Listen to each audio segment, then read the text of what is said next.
자, 기도하고 시작하겠습니다. 하나님 감사합니다. 오늘 우리 또 성도님들과 함께 이 성경 공부할 수 있도록 인도해 주셔서 감사합니다. 좋은 날씨 허락해 주셔서 감사하고 또 하나님의 말씀을 또 이 좋은 환경 가운데에 우리가 또 잘 배울 수 있도록 주님 허락해 주셨는데 또 이 시간들을 잘 활용하여 우리가 하나님의 말씀 또 이 복음의 내용들을 우리가 잘 알아갈 수 있도록 그 성경을 잘 이해할 수 있도록 하나님께서 우리 모두에게 가르치는 자나 가르침을 받는 모두에게 지혜와 능력을 더하여 주시옵소서. 감사하며 예수님 이름으로 기도합니다. 자, 오늘부터는 이제 사과죠. 사과. 61페이지예요. 61페이지. 자, 61페이지를 좀 보시면 사과. 음, 하나님 나라의 주님이 되신 예수 그리스도. 하나님 나라의 주님이 되신 예수 그리스도. 이 부분에 대해서 좀 우리가 배워볼 텐데요. 사과. 예. 61페이지로, 61페이지. 61페이지입니다.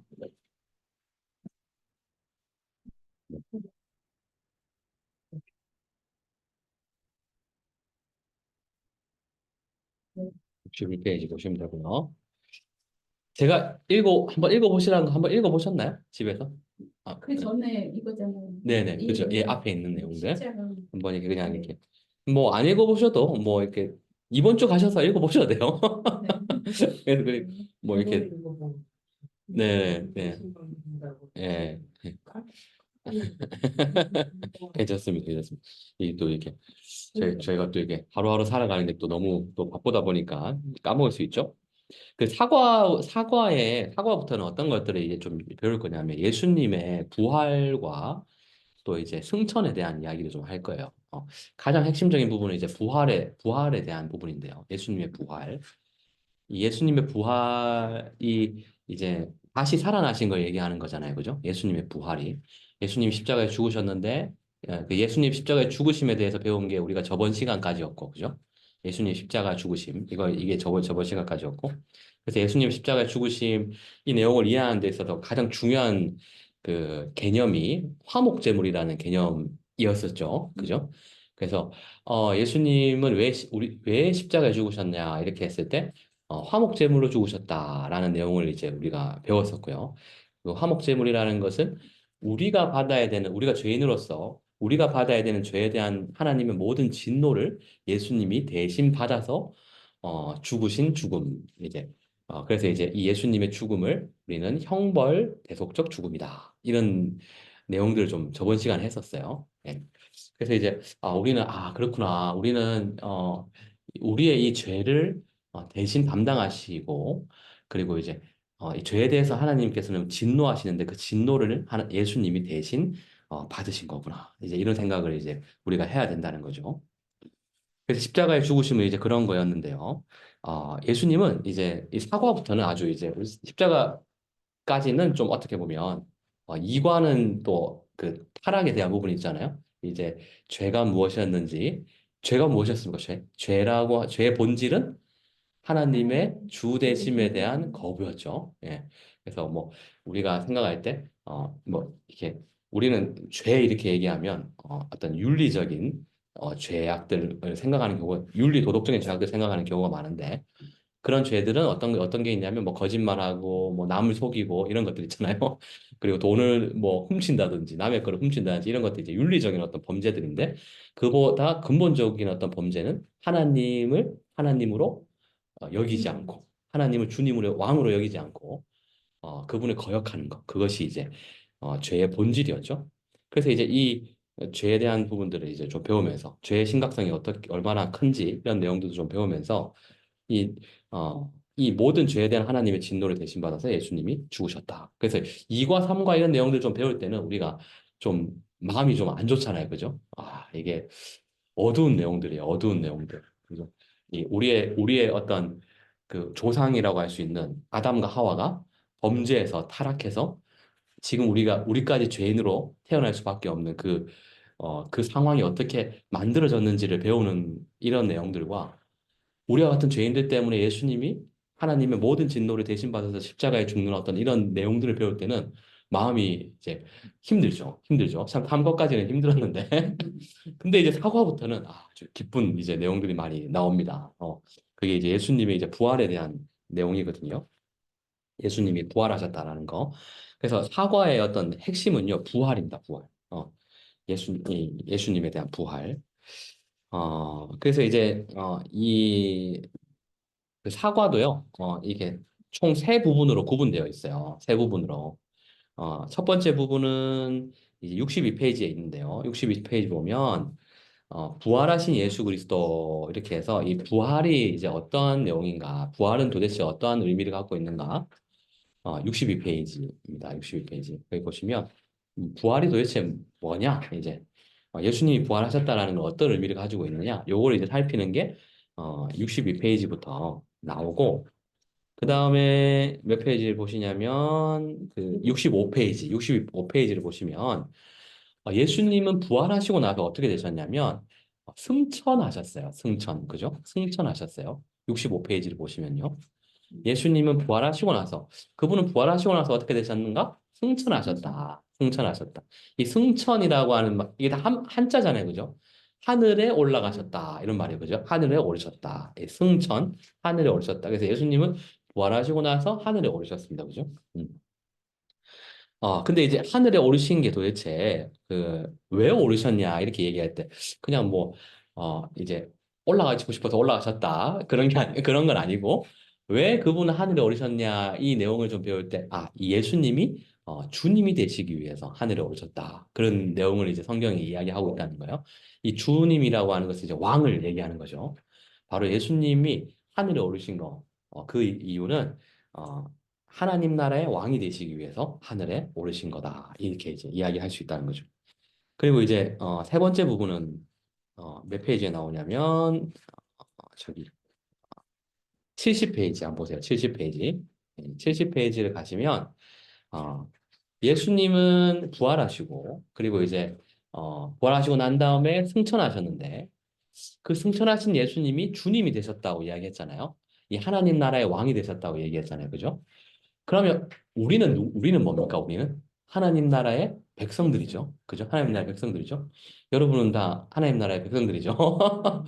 그러면 이제 예수님은 하늘에서 지금 하늘에 계신데 하늘에서 하늘에 올라가셨고 하늘에 계신데 그분이 우리의 왕으로서 우리를 어떻게 다스릴 수 있는가라는 걸 이야기할 때 이 삼과가 그걸 설명해 주는 거예요. 누구를 통해 다스린다고 얘기합니까? 성령님을 통해 다스리신다.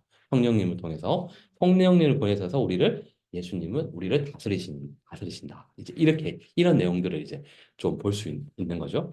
이게 이제 이 사과에 나오는 부활에 대한 내용이에요.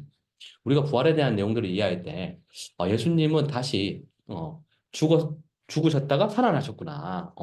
그분이 살아나셨기 때문에 너무 기쁜 거구나. 이제 다 이런 내용들은 아는데 도대체 이 부활에 대한 의미가 다시 살아났다라는 이것이 성경에서 왜 중요한가? 이런 것들을 좀 깊이 이제 모르는 경우들도 있고요. 도대체 예수님 부활하셨다는 게 우리한테 왜 중요한 거지?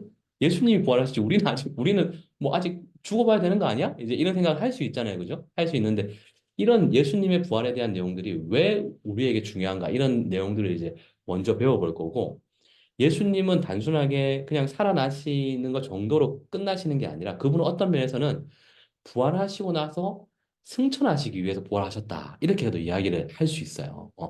예수님의 부활의 어떤 궁극적인 목적이라고 한다 그러면 그냥 나 다시 살아났어. 나 이렇게 살아난 거야. 죽음에 살아났어.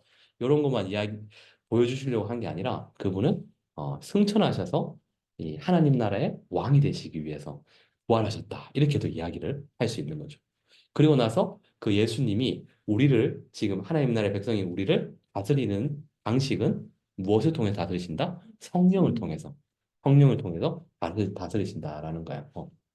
요게 지금 오늘 사과에서 배우는 전체 큰 이제 흐름입니다. 전체 큰 흐름. 여러분, 우리가 일과에서 창조에 대해서 배우면서 하나님이 이 세상을 창조하시면서 무엇을 시작하셨다고 이야기를 했습니까? 하나님 나라. 그죠? 하나님 나라를 시작하셨다. 이 이야기를 했잖아요. 이 성경을 이해할 때요. 성경 전체 66권을 이해할 때 성경 66권 전체는 무엇에 대한 이야기인가? 이 성경책 있잖아요. 이 성경책, 이 두꺼운 성경책, 이 전체는 뭐에 대한 이야기인가? 이렇게 이야기한다 그러면 그것은 아주 한마디로 이야기하면 하나님 나라에 대한 이야기예요. 하나님 나라에 대한 이야기.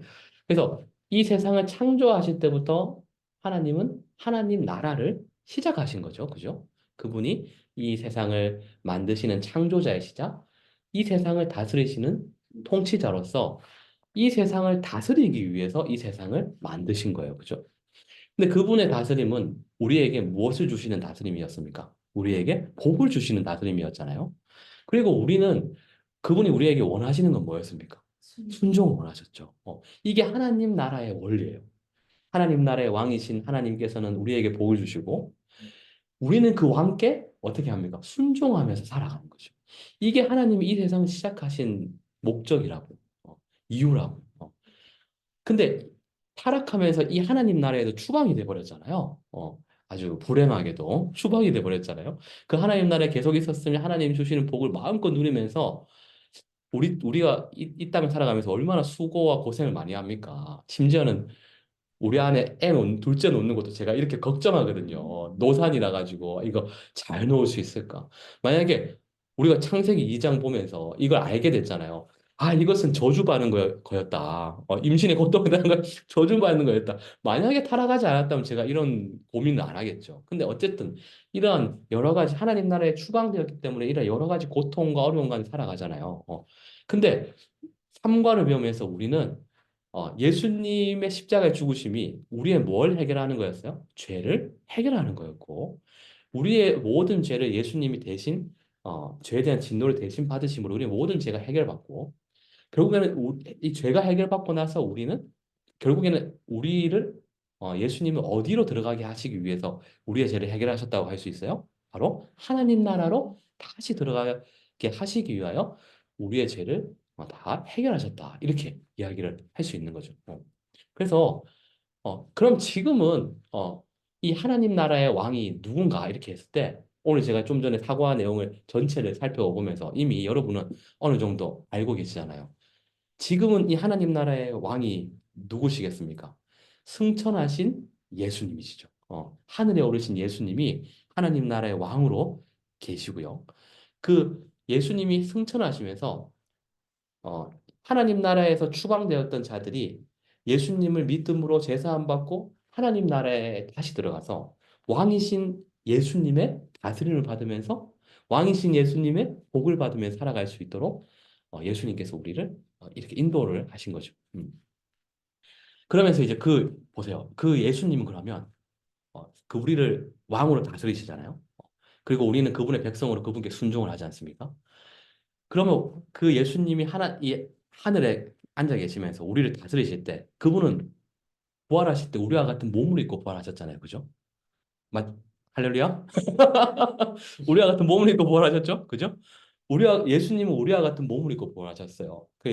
이제 그래서 예수님이 이제 뭐 음식을 먹는 것도 이제 제자들에게 보여주시고, 그리고 이제 제자들은 막 귀신이다 막 이렇게 하는데 그게 아니라 이제 음식 먹는 것도 보여 진짜 몸을 입고 부활하셨다라는 걸 보여주시기 위해서 그렇게 하시고 그리고 나서 이제 예수님은 지금 하나님의 보좌 우편에 앉아 계신데 그럼 그분은 사실은 몸을 입고 계시기 때문에 우리 모든 사람을 다스리시려고 하신다면 그분이 우리 각자에게 찾아오셔서 우리를 다스리셔야 되잖아요. 그죠? 몸을 입고 계시기 때문에. 근데 그분이 우리 몸을 입고 계신 예수님께서 우리를 굳이 찾아오시지 않는다고 할지라도 우리를 다스릴 수 있는 방법이 있는데 그게 무엇이냐면 성령을 보내시는 거죠. 성령. 성령은 성경에서 뭐라고 얘기를 하냐면 성령은 예수 그리스도의 영이다. 이렇게 얘기를 하거든요. 성령은 예수님의 영이시거든요. 영은 어떻습니까? 영은 형체를 가지고 있지 않아요. 그죠? 그리고 어떤 한 곳에만 있을 수 있는 어떤 그런 존재도 아닙니다. 영이라는 존재 자체가요. 모든 곳에서 한꺼번에 계실 수 있는 게 성령이에요. 그래서 예수님은 그분의 영이신 성령을 보내셔서 우리 그 모든 사람에게 다 보내셔서 성령을 예수 믿는 자들에게 다 주심으로 이 예수 믿는 자 안에 성령이 내주하셔서 우리를 어떻게 하십니까? 다스리시고 우리를 인도하시죠. 이렇게 해서 예수님이 왕으로 다스리시는 하나님 나라가 예수님이 부활하시고 승천하심으로 다시 시작되는 거예요. 어. 그 놀라운 이 이야기가 바로 성경의 이야기인 거죠. 어. 이게 굉장히 놀라운 그래서 이제 그런 부분들을요, 오늘 이제 사과부터 이제 배워보게 될 거예요. 뭔가 제 얘기만 들어도 뭔가 벌써 가슴이 벅차지 않습니까? 벅차지 않나요? 야, 이게 뭐, 저만 그런가요? 네, 뭐 이렇게 계속 이렇게 반복해서 이런 얘기 다 하다 보면 아닌 것 같아도 그렇게 되더라고. 자, 62페이지. 이제 부활에 대해서 먼저 그럼 한번 배워보겠습니다. 부활이 도대체 어떤 의미를 갖고 있는지, 성경이 부활에 대해서 어떻게 이야기를 하는지, 제가 이렇게 이 부활 파트를 이렇게 좀 가르치면서요. 62페이지만, 62페이지. 예. 62페이지 이렇게 다시 한번 앞으로 좀 넘어오시고요. 네, 예. 61페이지죠? 62페이지. 2페이지. 예, 62페이지. 네. 다시. 맞아요. 네. 62페이지 여기 보시면 제가 이제 이 사과를 가르칠 때 제일 뭐 그렇게 어렵지 않은데 그나마 이제 좀 약간 어려운 부분이 이 첫 번째 파트였어요. 첫 번째 파트. 이 부활하신 예수 그리스도 이 부분이 이제 그나마 조금 어려웠는데 이 부분만 좀 집중하시면 그 다음 파트는 좀 쉽습니다. 그래서 요거 설명하고 이해하는 거에 약간 이제 약간 어려움이 좀 있을 수 있다라는 거예요. 그래서 이제 제가 한번 쉽게 한번 설명해 볼게요. 자, 사도행전 2장 23절부터 24절, 그리고 30절, 32절, 요 말씀을요, 우리가, 제가 한 절, 여러분 한 절, 우리가 한번 읽어보도록 할게요. 제가 먼저 한 절 읽겠습니다. 그가 하나님께서 정하신 뜻과 미리 아신 대로 내준 바 되었거늘, 너희가 법 없는 자들의 손을 빌려 못 박아 죽였으나, 하나님께서 그를 사망의 고통에서 풀어 사지셨으니 이는 그가 사망에 매여 있을 수 없었습니다. 그는 선지자라 하나님이 이미 맹세하사 그 자손들 중에서 한 사람을 그 위에 앉게 하리라 하심을 알고 미리 부분으로 그리스도의 부활을 말하되 그가 음부에 버림이 되지 않고 그의 육신이 썩음을 당하지 아니하리라 하더니 이 예수를 하나님이 살리신지라 우리가 다 이 일의 증인이로다. 예. 어. 지금 이제 우리가 사도행전 본문으로 이렇게 넘어왔어요. 사도행전 본문. 사도행전 2장은요. 지금 이제 이 내용은 어떤 내용을 좀 담고 있냐면 그 어, 사도행전 1장에는요, 크게 두 이야기가 나와요. 사도행전 1장에는 어떤 이야기가 나오냐면, 어, 이제 부활하신 예수님이 제자들에게 성령을 받기까지 너희가 기다려라. 이렇게 얘기를 하세요. 그 하나님 나라의 40일 동안 하나님 나라의 큰 일을 가르치시고 난 다음에, 부활하신 예수님이 이제 하늘로 올라가시면서 뭐라고 얘기를 하시냐면, 성령을 너희가 받기까지 너희가 기다려라. 이렇게 얘기를 하세요. 그러고 나서 이제 그들이 그 마가의 다락방이라고 아시죠? 마가의 다락방. 우리가 흔히 말하는 마가의 다락방. 그 마가의 다락방에서 이제 120명의 사람들이 모여서 이제 2장에 기도하는데요. 그때 이제 사도행전 2장에 성령을 받잖아요. 그 오순절에 성령이 임했다. 그렇게 그 내용 아시죠? 그죠? 오순절에 120명의 사람이 마가의 다락방에서 기도할 때 성령이 임했어요. 예수님이 1장에서 성령을 기다리라고 말씀하셨고요. 그리고 이제 성령을 기다리라고 이야기하시고 난 다음에 2장 넘어가기 전에 어떤 사건이 나오냐면, 마띠아를 뽑는 사건이 나옵니다. 마띠아를 뽑는 사건. 혹시 기억하세요? 마띠아? 마시, 띠아, 오띠아, 마띠아. 그 마띠아 뽑는 사건 기억하세요? 갑자기 누구였죠? 그 두 명 중에 이제 두 명이 나오는데 왜 마띠아를 뽑냐면, 예수님의 12명의 제자가 있었잖아요. 그죠? 예수님의 12명의 제자가 있었는데, 그 12명의 사도들이죠. 사도들, 12사도. 그 12사도 중에 한 명이 이제 죽지 않습니까? 그게 누구였습니까? 가룟 유다죠. 가룟 유다. 가룟 유다가 예수님을 팔아서 죽게 되고요. 그 가룟 유다의 자리를 대신한 한 사람을 뽑는데 그게 누구냐면 마띠아였죠. 그죠? 마띠아. 근데 여러분, 이런 생각 해보신 적 있나요? 도대체, 예수님이 성령을 받으리라라고 이야기를 하시고, 성령을 받기 전에, 어, 그 사이에 마띠아를 뽑는 이야기가 들어가 있단 말이에요. 이 마띠아를 뽑는 게 도대체 뭐가 중요한가? 이런 생각을 혹시 해보신 적 있나요? 성경 읽어보면서? 별로 해보신 적 없죠? 아, 마띠아 뽑는구나 이런 생각을 하시죠? 이게 왜 중요한 거냐면요. 어, 이 성령을 받는 이 내용은 어디에 나와 있는 내용이냐면, 어, 그, 이제 예레미야서나 에스겔서의 선지서를 보면, 하나님께서 메시아가 이 땅에 오실 때에, 너희에게 다 성령을 주실 것이다. 하나님의 백성들에게는 동일하게 뭘 주시냐면, 성령을 주실 것이다. 이렇게 약속의 말씀을 주셨어요. 성령을 주실 것이다.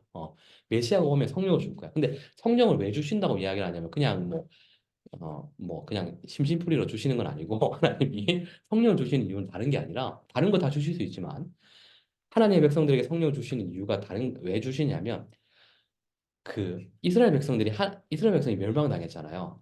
결국에는 멸망당했는데, 왜 멸망당했습니까? 하나님께 온전히 순종하지 않았거든요. 하나님께 순종이라고 했는데, 순종하지 않았어요. 우리가 앞에서부터 계속 배웠던 것처럼 하나님의 나라에서는 하나님 나라의 백성들이 하나님께 어떻게 해야 됩니까? 순종해야 되잖아요. 그죠? 하나님 순종 원하시잖아요. 이스라엘 백성들에게도 똑같아요. 하나님 원하시는 게 순종이었어요. 근데 그들이 순종하지 않았거든요.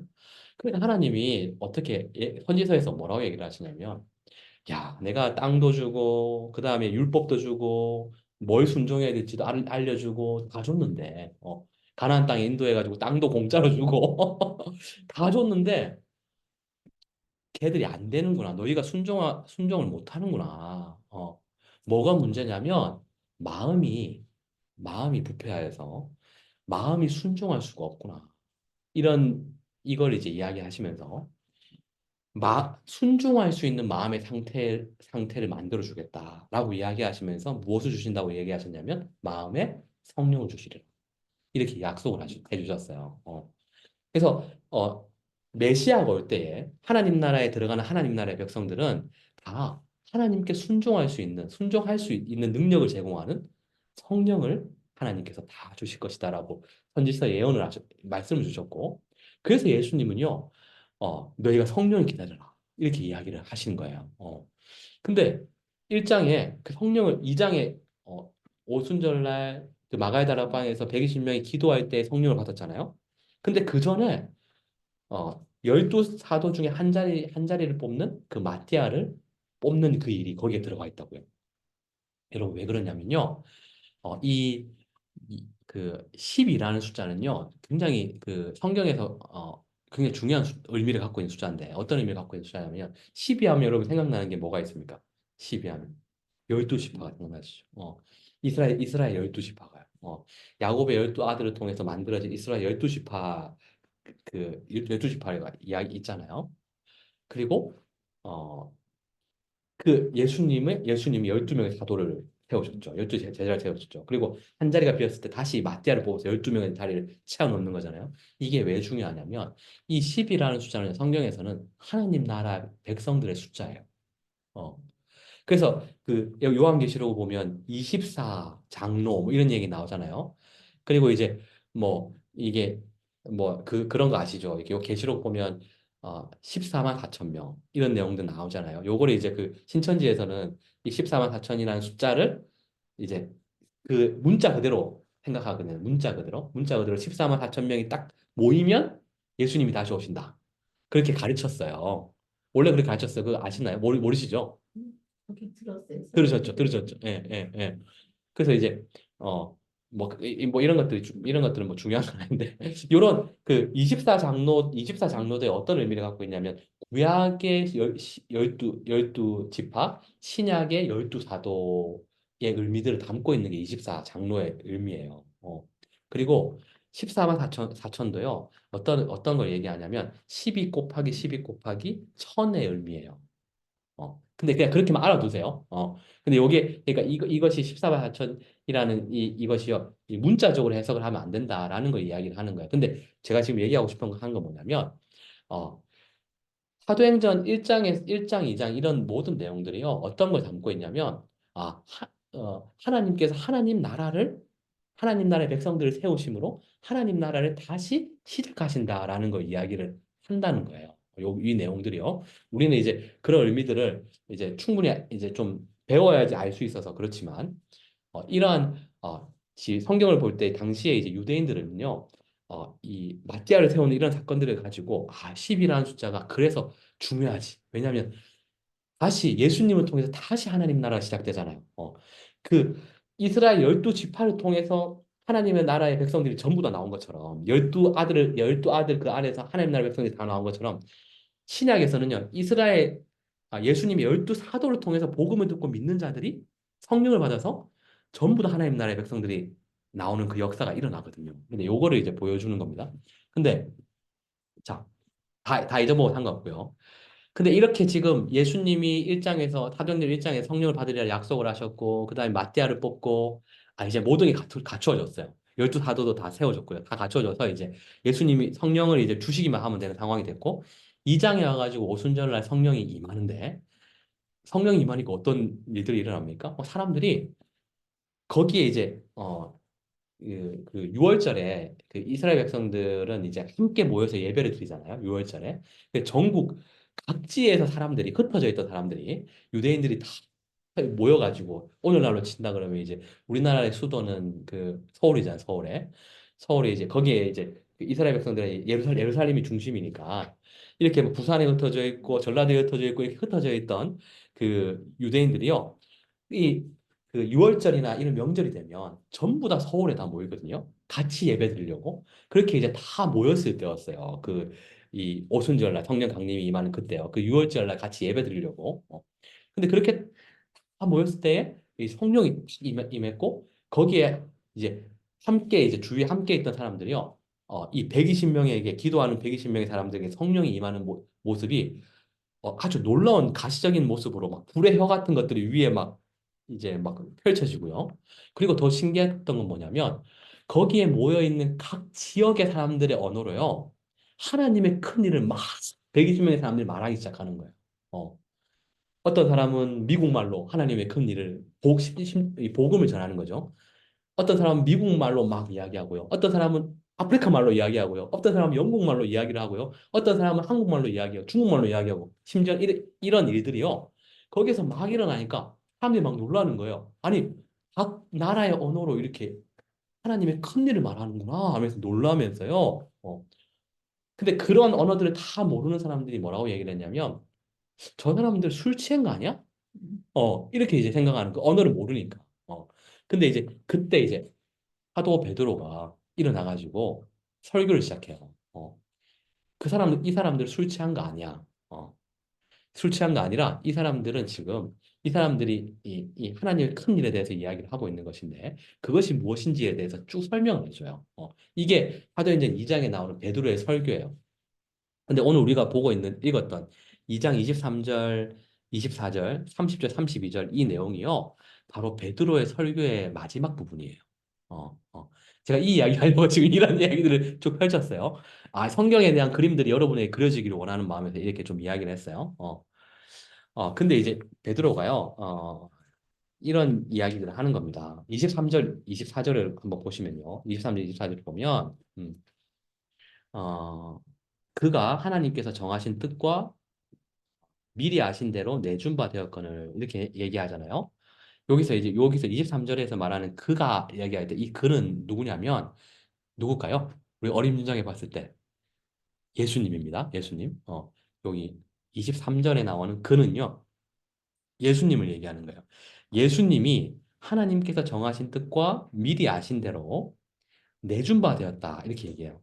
내준 바 되어서 어떻게 됐냐면 너희가 법 없는 자들의 손을 빌려서 못 박아 죽였으나 이렇게 얘기를 해요. 지금 베드로가 그 누구에게 설교를 하고 있냐면 유대인들에게 설교를 하고 있거든요. 유대인들에게. 그 유대인들에게 지금 이런 얘기를 하고 있는 거예요. 하나님께서 이 하나님의 아들이신 예수님을 십자가에 죽도록 내어주셨다. 근데 하나님은 내어주셨지만 너희는 그 예수님을 어떻게 했냐면 법 없는 자들, 그 이방인들의 손을 빌려가지고 그러니까 로마인들의 그 힘을 빌어서 로마인들이 십자가에 예수님 못 박잖아요. 십자가에 못 박아 죽이잖아요. 이 로마의 형벌이거든요, 이게.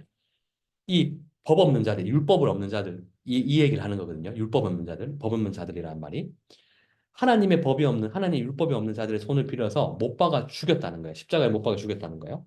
그런데 24절 보세요. 하나님께서 그를 이 그는 누굴까요? 예수님을 예수님. 얘기하는 거거든요. 맞아요. 예수님. 하나님께서 예수님을 너희는 예수님을 십자가에 못 박아 죽였지만 하나님은 예수님을 어떻게 하셨다는 겁니까? 사망의 고통에서 풀어 살리셨으니 이는 그가 이 그는 누구예요? 예수님이죠. 이는 예수님이 사망에 매여 있을 수 없었습니다. 이렇게 얘기를 해요. 여러분, 이 부분이 이제 지금 제 중요합니다. 하나님께서요, 예수님을 사망의 고통에서 풀어 살리셨대요. 사망의 고통에서. 그러니까 이 말은 뭐예요? 예수님을 부활시키셨다는 거잖아요. 쉽게 얘기하면. 예수님 부활시키셨다는 거잖아요. 근데 부활시키신 이유가 뭐라고요? 그 뒤에? 이는 예수님이 왜? 사망에 매여 있을 수 없었기 때문에 부활시키셨다는 거예요. 요게 좀 이해가 되십니까? 지금? 다시 한번 이야기를 한다면요. 하나님이 예수님을 부활시키셨어요. 그죠? 하나님이. 예수님이 스스로 부활해서 일어났다기보다는 오늘 성경이 뭐라고 얘기를 하냐면 성부 하나님께서 성자 예수님을 부활시키셨어요. 부활시키셨어요. 어, 오늘 표현에서는 사망의 고통에서 풀어서 살리셨어요. 근데 왜 그분을 부활시키셨다고 이야기합니까? 예수님께서 사망에 매여 있을 수 없었기 때문에.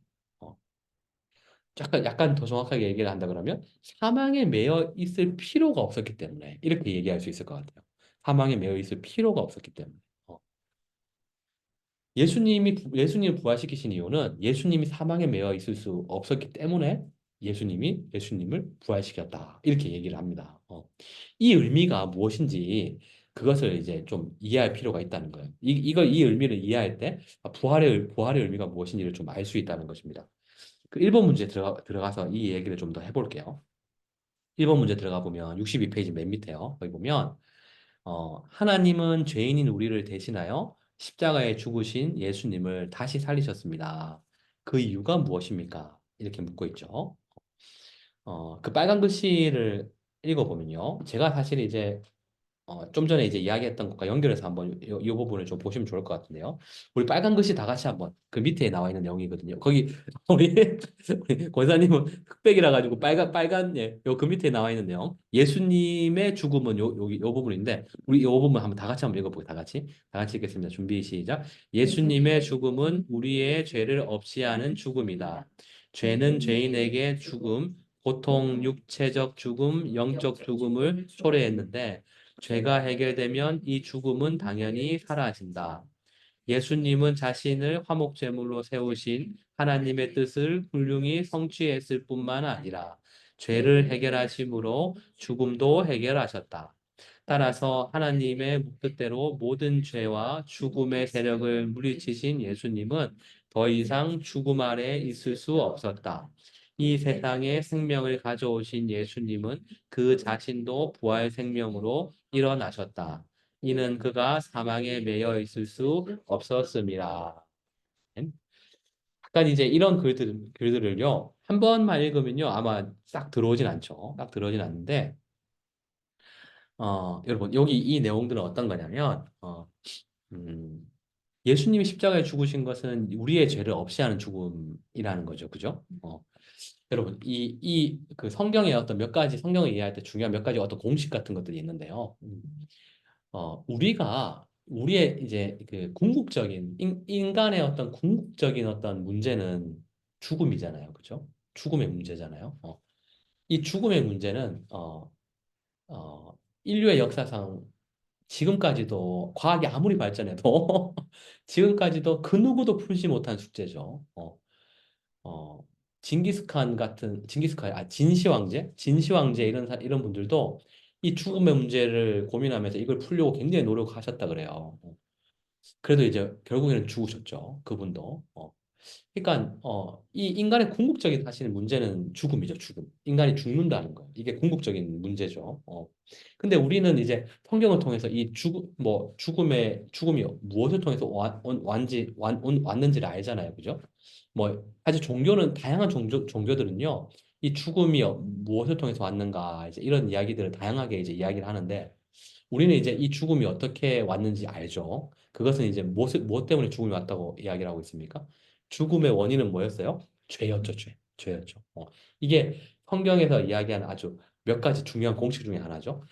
죽음은 죄가 원인이다. 죄로부터 죽음이 왔다라는 거예요. 그죠? 어. 그러면 여러분 보세요. 죽음이 해결이 되려고 하면 결국에는 뭐가 해결되면 되는 것입니까? 죄가 해결되면 되는 거죠. 죄가. 왜냐하면 죽음은 죄로부터 왔기 때문에 그렇죠. 죄가 해결되면 죽음의 문제는 해결이 되는 거예요. 그죠? 그래서 지금 보면요. 어떤 얘기들 하고 있냐면, 어, 예수님이 화목제물로, 이 죽으시는 것을 통해서 죄와 죽음을 해결하셨잖아요. 그죠? 죄와 죽음을. 예수님이 십자가에서 화목제물로 우리가 받아야 되는 죄에 대한 모든 진노를 대신 받으심으로 그분이 십자가에 죽으심으로 우리의 죄에 대한 죄와 그리고 이 죄에 대한 형벌인 죽음을 십자가에서 해결하셨어요. 그죠? 맞습니까? 여러분? 맞습니까? 자, 다시 한번 이야기할게요. 여러분. 예수님이 뭐 때문에 죽으셨죠? 우리의 죄 때문에. 우리의 죄 때문에. 우리의 죄로 인해서 죄의 결과, 우리에게 뭐가 찾아왔죠? 죽음이 찾아왔죠. 죽음. 죄의 결과가 이제 죽음이잖아요. 예수님이 십자가에 죽으신 것은 예수님 본인의 죄 때문에 죽으셨습니까? 아니죠, 그죠? 예수님은 저번 시간에 이야기했던 것처럼 죄가 없으실 뿐만 아니라 죄가 없이 완전한 의로우신 분이시고, 그 완전한 의로우신 분이 우리의 죄를 대신해서 십자가에 죽으셨죠. 그리고 이 죽으신 거는 다른 어떤 형벌을 받아서 해결된 문제가 아니라 죄에 대한 형벌로서 우리에게 죽음이 주어진 것이기 때문에 우리의 죄를 대신해서 우리의 죄에 대한 형벌을 담당하기 위해서는 그분이 대신 죽으셔야 되는 거죠.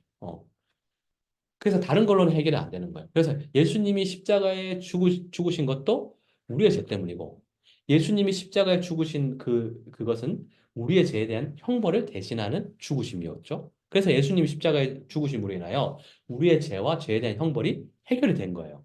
우리가 해결해야 되는 것을 예수님이 대신 해결하신 거죠. 그분만이 해결할 수 있다고 그랬죠. 예수님만이 완전한 의인이자 완전한 인간이자 완전한 하나님이시기 때문에 그분만이 우리 모두의 죄를 해결하실 수 있는 유일한 분이세요. 그래서 이제 그 예수님이 십자가에 죽으심으로 그 죄의 문제를 해결하셨어요. 근데 보세요, 여러분. 그러면 여러분, 예수님은 모든 죄의 문제를 해결하셨어요. 죄로 인해서 찾아오는 게 뭐라 그랬어요? 죽음이라 그랬잖아요. 그러면 죄 문제가 다 해결됐어요. 그럼 예수님이 죽음 가운데 있으실 필요가 있나요? 없죠. 그래서 하나님께서 예수님을 살리셨다는 거예요. 지금 성경 본문이 그 얘기를 하고 있는 건 거예요. 그 얘기를. 다시 한번 이 본문에 돌아가세요. 이 24절을 보면 하나님께서 예수님을 사망의 고통에서 풀어 살리셨으니 이는 예수님께서 사망에 매여 있을 수 없었습니다. 왜 사망에 매여 있을 수 없습니까? 사망은 뭐의 결과입니까? 죄의 결과잖아요. 근데 그분이 죄의 문제를 다 해결하셨잖아요. 그러니까 그분이 사망에 계속 머물러 계실 필요가 있으실까요? 없자는 거예요. 그분이 만약에 사망에 계속 머물러 있다면요. 죄의 문제가 해결 안 된 거예요. 죄의 문제가 해결 안 되고 계속 사망에 머물러 있는 거예요.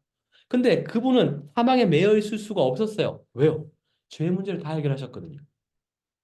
그래서 예수님은 성부 하나님께서는요, 예수님을 사망 가운데 두실 수가 없었고, 왜? 예수님은 죄의 문제를 다 해결하셨기 때문에 죄가 없으신 예수님을 부활하셨습니다. 근데 여러분 보세요. 이게 너무 중요한 거는 어떤 거냐면요.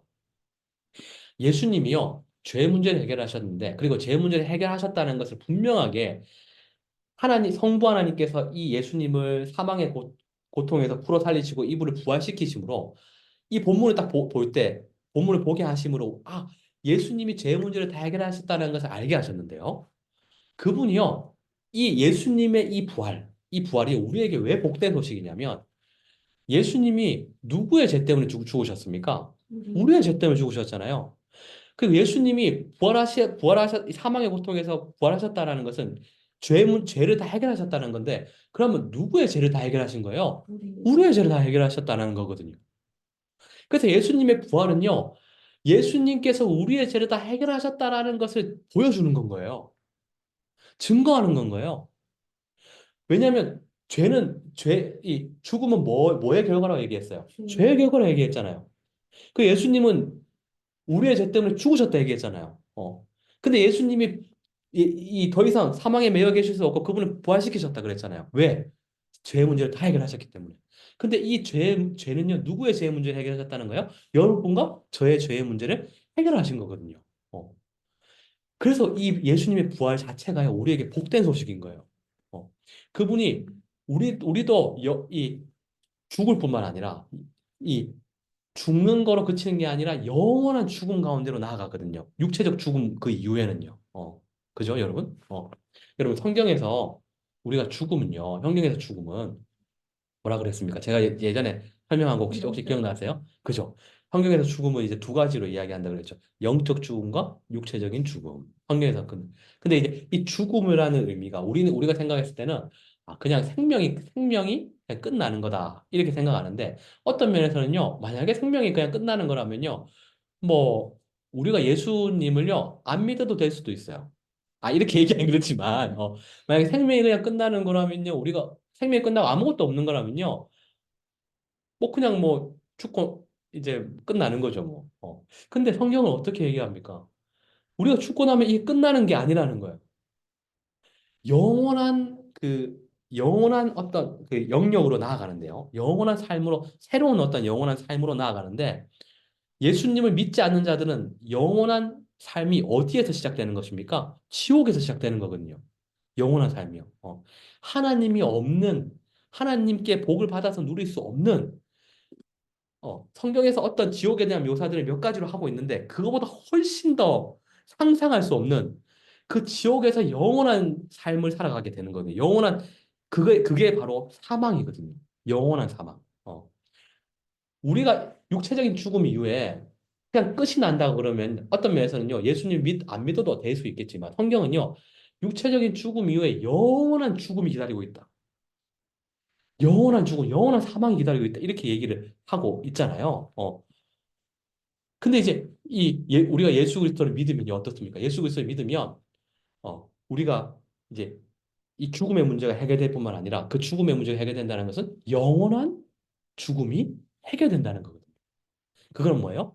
이제 우리가 육체적으로 죽고 나서도 부활할 뿐만 아니라 지옥에서의 영원한 삶이 아닌 하나님 나라에서의 영원한 삶으로 나아가는 걸 이야기를 하는 거거든요. 그렇기 때문에 이 예수님께서 죽음의 문제를 해결하셨다라는 것은 우리에게 너무나 복된 소식이고 그분이 사망에 매여 계실 수 없어서 하나님께 사망에서 그분을 풀어 살리셨다는 이것이 우리의 죄의 문제를 해결하고 우리도 영원한 이 사망으로부터 벗어날 수 있게 되었다라는 것을 알리는 것이기 때문에 우리에게 너무나 복된 소식인 거죠. 여러분, 그래서요. 어, 뭐, 요 정도만 설명해도 이제 충분히 설명을 했겠지만, 그래서 예수님께서, 어, 부활하신 것이 바로 우리에게 이렇게, 그래서 복된 소식이구나라는 것을 이제, 우리가 이해할 수 있어도 아주 좋지만, 제가 이 표현 하나를 여러분에게 가르쳐 드릴게요. 이 표현 하나를. 요거 한번 적어 놔 보세요, 거기에. 또 유명한 신학자가요, 이런 이야기를 했습니다. 거기 한번 적어 놔보세요. 거기 한번 적어 놔보세요. 어떻게 적어 놔보시냐면요. 예수님의 부활은 예수님의 칭의다. 예수님의 부활은 예수님의 칭이다. 자, 여러분, 요거 한번 적어 놔보세요.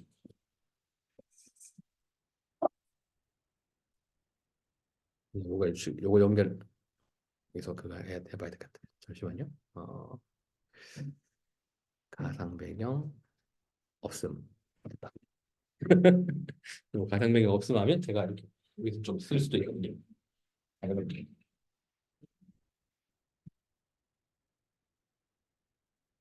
이렇게 적어놓으면 돼요. 예수님의 부활은 예수님의 칭의 예수님의 부활은 예수님의 칭이다. 어, 이, 이 칭이라는 이 표현이요. 한자인데, 의롭게 여기다. 여기다. 의롭게 여기다. 또는 의롭게 선언하다. 이런 표현이에요. 선언하다. 여기에 이 칭이라는 말이요. 의롭게 여기다, 의롭게 선언하다. 이제 이런 말이거든요. 예수님이 부활하신 거는요. 예수님을 이 성부 하나님께서 예수님을 부활시키신 거는요. 성부 하나님께서 예수님을 의롭다라고 여기신 거라는 거예요. 의롭다라고 여기신 거라는 거예요. 이 말은 뭐예요? 이 말은 뭐예요? 다른 말로 얘기하면 죄가 없다. 이런 거라는 거죠. 오늘 이제 사도행전 그 말씀을 통해서 우리가 이걸 이해할 수 있다는 거예요. 아, 예수님 하나님 이제 성부 하나님께서 성자 예수님을 부활시키신 이유는 예수님을 의롭다라고 여기신 겁니다. 그분은 이제 더 이상 죄가 없다. 근데 이 죄는 여러분 누구의 죄입니까? 이 죄는 우리의 죄. 우리의 죄. 예수님 죄가 아니에요. 우리의 죄. 우리의 죄를 예수님께서 다 해결하셨다는 거예요. 예수님이. 그래서 하나님께서 예수님을 사망의 고통에서 풀어 살리셔서 이분을 부활시키셨다는 거죠. 그렇다면 여러분 하나 더 적어 놓으세요. 예수님의 부활은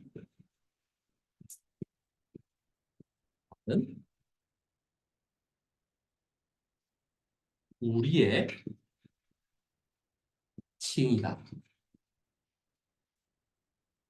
이렇게도 이야기할 수 있는 거지. 예수님의 부활은 우리의 칭이다. 이렇게 얘기해요. 왜요? 왜? 예수님이 우리의 죄를 다 해결하셨기 때문에. 그죠? 예수님 우리의 죄를 다 해결하셨기 때문에 예수님의 부활은요. 예수 믿는 우리도요. 이제는 죄가 없다. 이렇게 여기신 것과 똑같게 되는 거죠. 그렇다면 여러분, 우리는요. 당연히 우리의 죄가 다 예수님의 십자가를 통해 다 해결됐기 때문에 우리도요. 나중에 어떻게 됩니까? 마땅히 우리도 어떻게 돼요? 예수님처럼 우리도 부활하게 되는 거죠. 당연히 예수님처럼 우리도 부활하게 되는 거예요. 예수님께서 우리의 모든 죄를 해결하셨기 때문에 그렇습니다.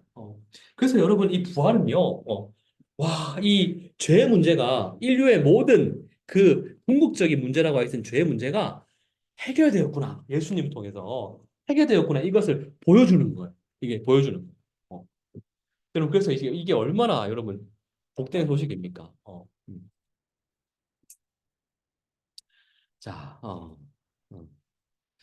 넘어가겠습니다. 예. 기쁘시죠? 안 기쁘신가요?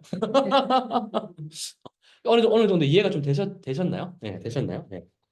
그래서, 그래서 예수님의 부활이 그래서 우리에게 복된 소식이구나. 이런 생각을 좀 하시면 좋을 것 같고요. 예수님 부활이 그런 의미를 갖고 있구나. 이렇게 생각하시면 될 것 같고. 자, 2번 문제 들어가면요. 자, 우리 그리스도인들은 예수님의 부활을 63페이지죠. 우리 그리스도인들은 예수님의 부활을 증거와 증인이 있는 명백한 역사적 사실로 믿습니다. 역사적 사실 동그라미 쳐보세요. 역사적 사실. 여러분, 역사적 사실 하면 동그라미 쳐보세요. 안에 글을 읽고 왜 예수님의 부활이 사실인지 설명해 보십시오. 이렇게 이야기하고 있습니다. 여러분, 왜 이런 내용들이 여기에 들어가 있냐면요.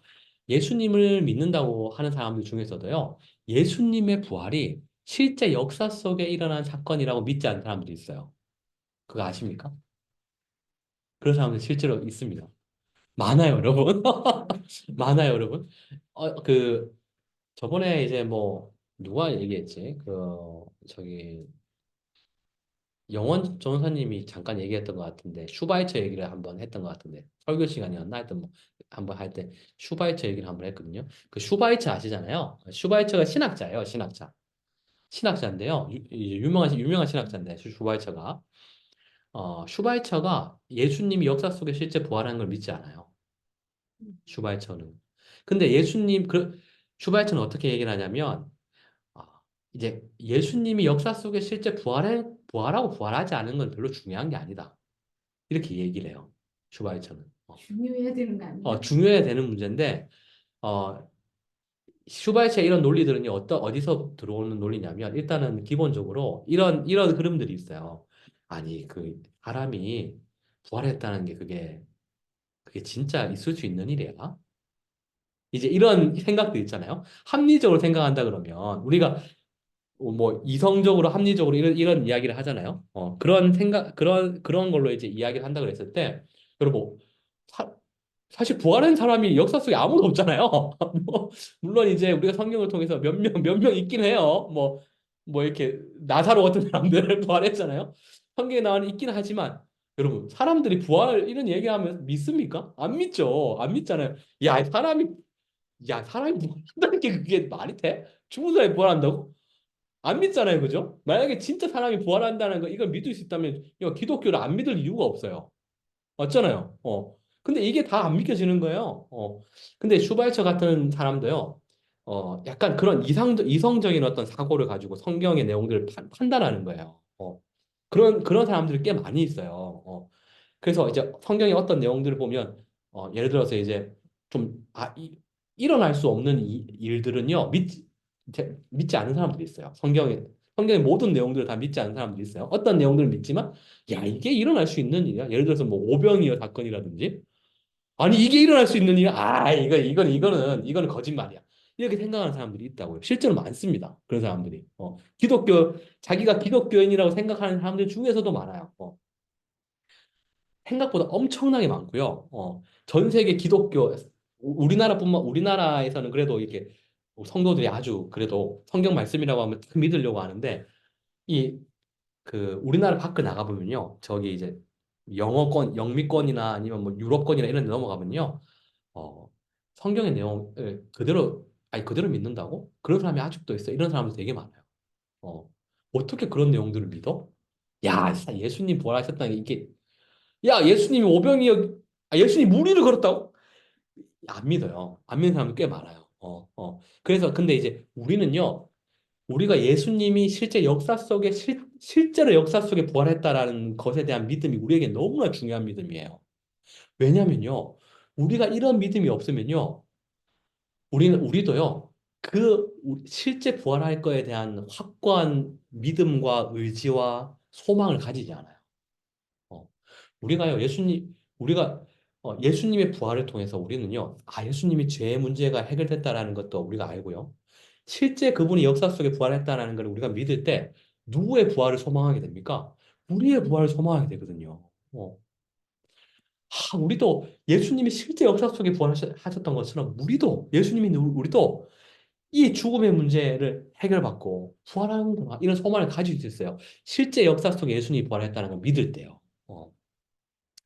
근데 이제 그러한 걸 믿지 않는 사람들도 많이 있다라는 거예요. 그래서 이 부분을 지금 다루고 있는 것입니다. 예수님의 부활이 이 역사적인 사건임을 믿는 것이 중요하다는 거죠.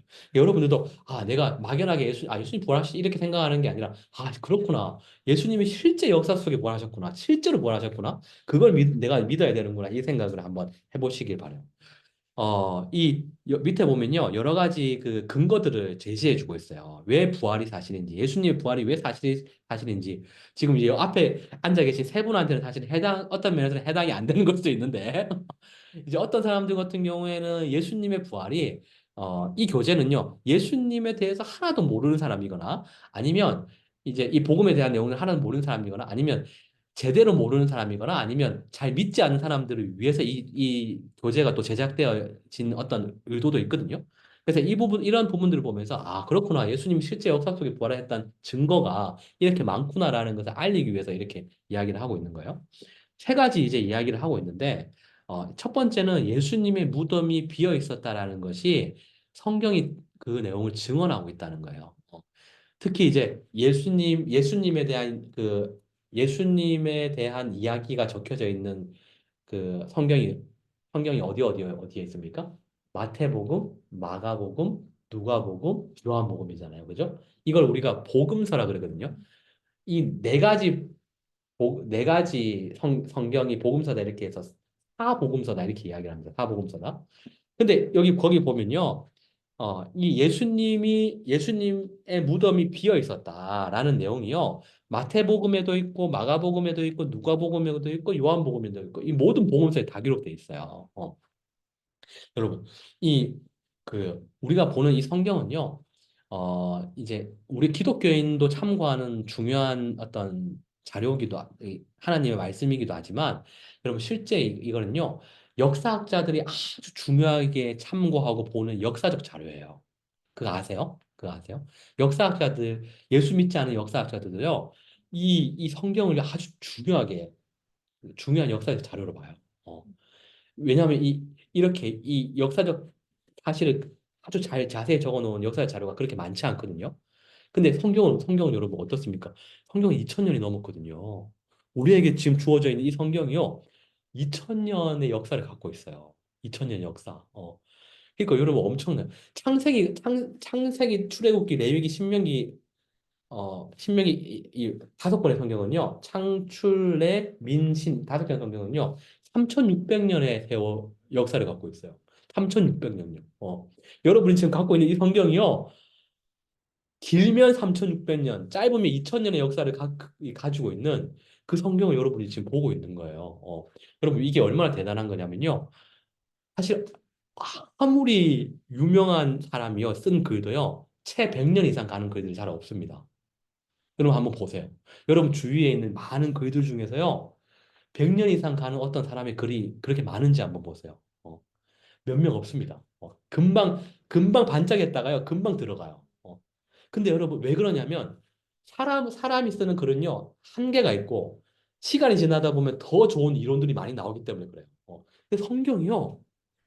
지금 2000년 동안 계속해서 전해지고 있고 읽혀지고 있다는 것만 해도 굉장히 놀라운 사실이거든요. 이게 사라지지 않고요. 그리고 얼마나 많은 사람들이 성경을 없애려고 했어요. 그래도 불구하고 지금 2000년 역사 가운데 지금 계속해서 읽혀지고 있고 지속되고 있다는 이거 자체만 해도 굉장히 굉장한 건데. 근데 그 예수님에 대한 이야기를 다루고 있는 사복음서 전부 다에 예수님의 무덤이 비어 있었다라는 내용들이 담겨 있다라는 거예요. 여러분, 당시에 이 마태복음은요, 마태가 썼죠, 그죠? 마가복음은요, 마가가 썼거든요. 요한복음 누가 썼을까요? 그럼 요한복음은? 요한이 썼습니다. 그죠? 맞아요. 그리고 누가복음은 누가가 썼습니다. 이 당시에 있었던 인물들이에요. 실제 있었던 인물들이 이 글을 썼어요. 이 글을 써가지고 사람들에게 보게 했어요. 근데 만약에요, 여러분, 지금 이 세상에요, 어떤 사람이 뭐 이제 이렇게 어떤 글을 써가지고 이제 사람들한테 이렇게 보도록 이렇게 편찬했어요. 글을 냈어요, 만약에. 그럼 여러분, 만약에 지금 이 시대에 어떤 사람이 부활했다. 어, 실제로 부활했다. 이런 이야기가 이렇게 막 글을 써가지고 누가 이렇게 이게 실제 사실이다. 누가 어디서 부활했다. 이런 글을 낸다 그러면 사람들이 그 글을 읽고 와, 부활했구나 이렇게 생각하겠습니까? 난리 나죠. 야, 그 근거 있어? 정확하게 얘기해봐. 어디에 무슨 근거야? 막 이런 것들을 이제 막 이야기하고 난리 날 거 아니에요.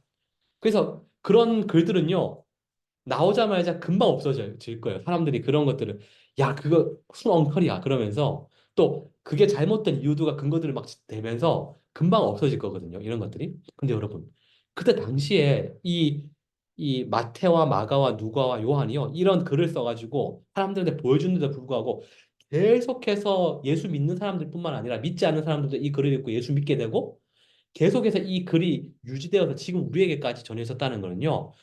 당시의 역사 속에 있었던 사람들이요. 이 예수님의 무덤이 비어 있었고 예수님이 부활하셨다는 이 내용을요. 그냥 허투루 듣지 않았다라는 거예요.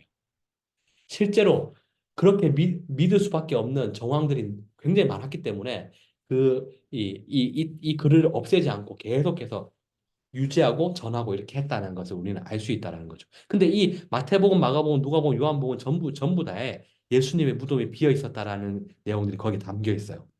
이것도 중요한 사실뿐만 아니라 여러분 고린도전서 15장 11절부터 11절부터 11절을 보면요. 어떤 내용들이 나와 있냐면 예수님의 부활을 눈으로 목격한 사람들이요. 500여 명이 넘는다. 이렇게 이야기를 하고 있어요. 그리고 다수는 지금 살아있다. 이렇게 얘기를 해요. 심지어는. 그러니까 예, 예, 예, 그러니까 지금까지 살아 있는 건 아니고요. 사도 바울이 고린도 전서를 썼을 때는 이제 예수님이 죽으시고 난 이후에 한 20년 정도, 20년 정도가 지났을 때 고린도 전서를 썼거든요. 20년 정도가 지났을 때. 그러니까 바울이 어떤 얘기들을 하고 있냐면, 음, 이제 고린도전서 15장 1절부터 11절을 한번 나중에 찾아보시면 좋은데요. 거기 보면 예수님께서 부활하셨는데 동시에 500명이 넘는 사람들에게 부활하신 모습을 보이셨다는 거예요. 보이시고 아주 다수의 많은 사람들이 예수님이 부활하시고 나서 예수님이 하늘에 올라가시고 나서 지금 20년이 지났는데도 불구하고 많은 사람들이 지금 그 사도 바울이 고린도전서를 쓸 당시만 하더라도 많은 대다수의 사람들이 아직도 살아있다라는 내용을 거기에 적고 있는 거죠. 이런 것들을 봤을 때도요. 예수님의 이 부활의 증인들이 지금 다 죽었지만 그때 당시에만 해도 바울이 이 글을 쓸 때만 하더라도 예수님의 부활의 눈으로 목격한 사람들이 그렇게 많았구나라는 것을 우리는 알 수 있다라는 거예요. 그리고 이제 아주 이제 중요한 예수님의 부활에 대한 증거가 뭐가 있냐면요. 도적설에 대한 이야기가 있어요. 도적설에 대한 이야기가 있어요. 이 도적설에 대한 이야기는 어떤 거냐면 예수님의 부활을 믿지 않으려고 하는 사람들이요. 어떤 그 이야기들을 퍼뜨렸냐면 우리가 성경에도 그런 내용들이 좀 나오잖아요. 예수님의 그 시체를요, 예수님의 제자들이 도둑질했다라고 소문을 퍼뜨려라 그랬잖아요. 그때 당시에 실제로 그랬어요. 실제로 예수님의 그 무덤이 비어 있었고, 그 다음에 로마의 군병들이 대제사장들을 찾아가가지고 예수님의 무덤이 비었습니다. 이제 이런 얘기를 할 때 돈을 주면서 이제 그 훔쳐갔다라는 내용들을 이제 퍼뜨려라고 이야기했고, 실제 그 당시에는 이제 그런 내용들을 막 퍼뜨렸거든요. 그거 예수의 제자들이 예수의 시체를 훔쳐간 거야. 이런 내용들을 퍼뜨린 거죠. 근데 여러분 이게 굉장히 말이 안 되는 게 뭐냐면 여러분 로마의 군병들이요 예수님의 그 무덤을요 지키고 있었어요. 로마의 군병들은 어떤 사람들입니까? 오늘날로 친다 그러면 특전사들이에요. 특전사들. 이 군사훈련을 받는 특전사들이 무기를 들고 무장하고요. 지금 예수님의 무덤 앞을 지키고 있는 거예요. 그리고 그 무덤은 어떤 무덤입니까? 그때 당시의 무덤은요, 돌무덤이에요. 큰 동굴 안에다가요, 예수님의 시체를 세마포로 싸가지고 넣어놔요. 그리고 그 무덤을 사람 키 정도 되는 이 동굴의 입구를요, 큰 돌로 막아놓아. 이렇게 막아놓는 그런 거거든요. 그 앞을 로마의 군병들이 지키고 있는 거예요. 근데 예수님의 제자들은 어떤 사람들입니까? 어부들이잖아요. 어부들. 어부들이요. 군병들을 이기고 그들을 물리치고 그 돌무덤을 힘으로 열고 예수님의 시체를 가져간다고 이렇게 가져간다고요? 말도 안 되는 거예요, 여러분. 그 말도 안 되는 건데 저 같은 사람들이 특전사랑 싸워서 이긴다고요? 말이 안 되는 거예요, 말이. 말이 안 되는 건. 근데 그런 소문을 퍼뜨렸다는 거고. 근데 더 결정적인 건 어떤 거냐면 여러분 생각해 보세요. 만약에 그들이요, 실제로 예수님의 시체를 훔쳐갔다라고 한다면, 그들이 왜 훔쳐갔을까요? 그들이 왜 훔쳐갔을까요? 어, 예수님을 통해서, 예수님이 살아계실 때, 이 예수님이 메시아다. 이런 가르침을 그들이 따랐고, 또 그들이 또 그걸 가르치고 전했잖아요. 예수님만이 참된 메시아다라는 것을 전했잖아요. 그러면 그들은 자기가 이 예수 그리스도가 부활할 거라는 것을 자기들도 믿었는데 실제로 죽고 나니까 부활을 안 하는 거야. 그들은 자기가 이때까지 해왔던 모든 생업들을 다 버리고 예수님을 따랐잖아요. 예수님한테 올인했어요. 쉽게 말해서. 예수님한테 올인했는데, 그래서 예수님이 메시아라고 예수님을 따르고 예수님께 올인하고 이렇게 살아왔는데, 예수님이 죽어서 부활할 거라 생각했는데 부활 안 하는 거예요. 그럼 이들이 어떻게 해야 될까요? 그 시체를 훔쳐서라도 부활했다라는 걸 속여야지 자기들이 살아남을 수 있겠죠. 새로운 종교를 만들어서요. 오늘날로 치면 새로운 이단들을 만들어가지고 그렇게 했을 거잖아요. 근데 예수님의 제자들이요. 어떠한 죽음을 죽었습니까? 예수님의 제자들이 전부 다 순교했거든요. 복음을 전하다가요. 어. 우리가 성경에 나오잖아요. 야고보 같은 사람들은 목배임 당하잖아요. 역사적 자료들을 보면 예수님의 12명의 제자들은요. 한 명도 남김없이 다 순교당했어요. 십자가에 못 박힘 당하고요. 베드로 같은 사람은 자기가 예수님도 십자가에 이렇게 바로 못 박힘 당했는데 자기 같은 예수님을 부인한 자가 십자가에 바로 못 박힌 당할 수 없다고 해가지고 거꾸로 매달려 죽었어요. 베드로 같은 사람은요. 예수님의 12명의 제자들은요. 예수님이 십자가에 못 박혀서 못 박히기 위해서 십자가에 로마의 군병들에게 잡혀갈 때 예수님의 12제자가 어떻게 했습니까? 우리 기록들을 보면 어떻게 했어요, 그들이? 예수님 따랐나요? 아니에요. 다 도망갔잖아요. 자기 먹고 살려고, 자기 목숨 부지하려고. 왜냐하면 그 당시에 예수님의 제자라고 한다는 건 제자는요, 스승의 길을 따라가는 자들이었거든요. 스승이 십자가에 못 박히면 자기들도 다 죽어야 되는 거였어요. 근데 예수님 따라가다 자기도 다 죽거든요. 그러니까 예수님 다 버리고 다 도망갔거든요. 제자들이 자기 안 죽으려고. 근데 이 예수님의 제자들이 예수님의 부활을 목격하고 나서 어떻게 했냐면 자기들이 죽는데도 불구하고 예수님의 이 부활의 복음을 전하다가 다 죽었어요. 바울은 어떻게 죽었어요? 바울은 어떻게 죽었는지는 역사적으로 나오진 않는데요. 정확하게 나오진 않는데 뭐 여러 가지 설이 있어요. 여러 가지 설이. 뭐 이렇게. 네, 예. 그거만 모르시더라고. 네, 맞아요. 그거는 모른다가 정답이에요. 왜냐하면 성경이 기록되어 있지 않기 때문에 만약에 그걸 안다고 해서 이상한 얘기를 하면 그게 이상한 거예요. 그래서 바울도 이제 여러 가지 설이 있는데 뭐 감옥에서 죽었다는 설도 있고 이제 다시 이제 바울은 이제 스페인 선교를 굉장히 원했기 때문에 스페인 선교를 가서 선교를 하다가 죽었을 것이다 이렇게 이야기하는 사람도 있고 뭐 여러 가지 설이 있는데 그거는 정확하지 않고요. 아무튼 이제 예수님의 십자가를 못 박힐 때 도망간 제자들이 예수님의 부활을 목격하고 나서 그 다음에 이 부활의 복음을 전하다가 다 순교했다면 그들은요 실제로 부활을 확실히 목격한 거를 증명하는 게 되는 거죠. 이런 증거들을 봤을 때요 예수님의 부활은요 반드시 역사적인 사건이구나라는 것을 우리는 알 수 있어요. 수많은 증거들. 예전에요, 여러분, 지금 영화로도 나와 있는데, 혹시 이런 영화 한번 보시면 여러분 좋을 것 같아요. 예수는 역사다라는 영화가 있습니다. 예수는 역사다. 한번, 한번 보세요. 예수는 역사다. 그게 원래 책으로 먼저 나온 건데요. 책으로 먼저 나왔는데, 예수는 역사다라는 책이 먼저 나왔어요. 그 책을 쓴 사람이 누구냐면, 기자예요, 기자. 기자가 이 책을 썼는데, 이 리 스트로벨이라는 미국의 기자거든요. 그 미국의 기자가 이 사람 불신자예요. 불신자. 예수 믿지 않는 사람입니다. 근데 자기 아내가요. 예수님을 잘 믿어요. 자기 아내 예수님 잘 믿어요. 근데 이제 자기 아내가 어때요? 이렇게 뭐 이제 우리가 이제 남편이 또 이렇게 예수 믿지 않는 분들의 어떤 고충들도 있지 않습니까? 교회 나가고 이러면 이제 뭐 아이 막 또 얼마나 핍박이 심합니까? 남편들이 핍박 심하잖아요. 그 리스트로베도 그랬어요. 아내가 자꾸 교회에 열심히 나가고 막 그러니까 막 아이 저 사람이 교회에 미쳤구나 이러면서 이제 완전 예수쟁이 예수 미쳤구나 이러면서 막 이제 그런 거예요. 그러면서 이제 근데 이 사람이 기자잖아요, 기자잖아요. 자료 모으고 글 쓰는데 특화된 사람이거든요. 자기가 딱 이 기독교를 딱 보니까 기독교의 핵심은 부활인 거예요, 부활. 기독교의 핵심 부활인 거야. 내가 이 부활이 실제 역사 속에 일어난 일이 아니다라는 것만 내가 증명하면, 야, 이 기독교는 그냥 무너지겠구나. 내가 우리 와이프 교회 안 나가게 할 수 있겠구나. 라고 해서 이 사람이요, 수천 권의 책을 읽고 자료를 모으기 시작했어요. 그러다가 이 사람이 어떻게 된 줄 아십니까? 자기가 자료를 모으다 보니까 예수님이 실제 역사 속에 부활하지 않았다라는 자료보다 실제 역사 속에 부활했다는 자료가 더 많은 거예요. 그래서 이 사람이 결국에는 목사가 됐어요. 이 사람이.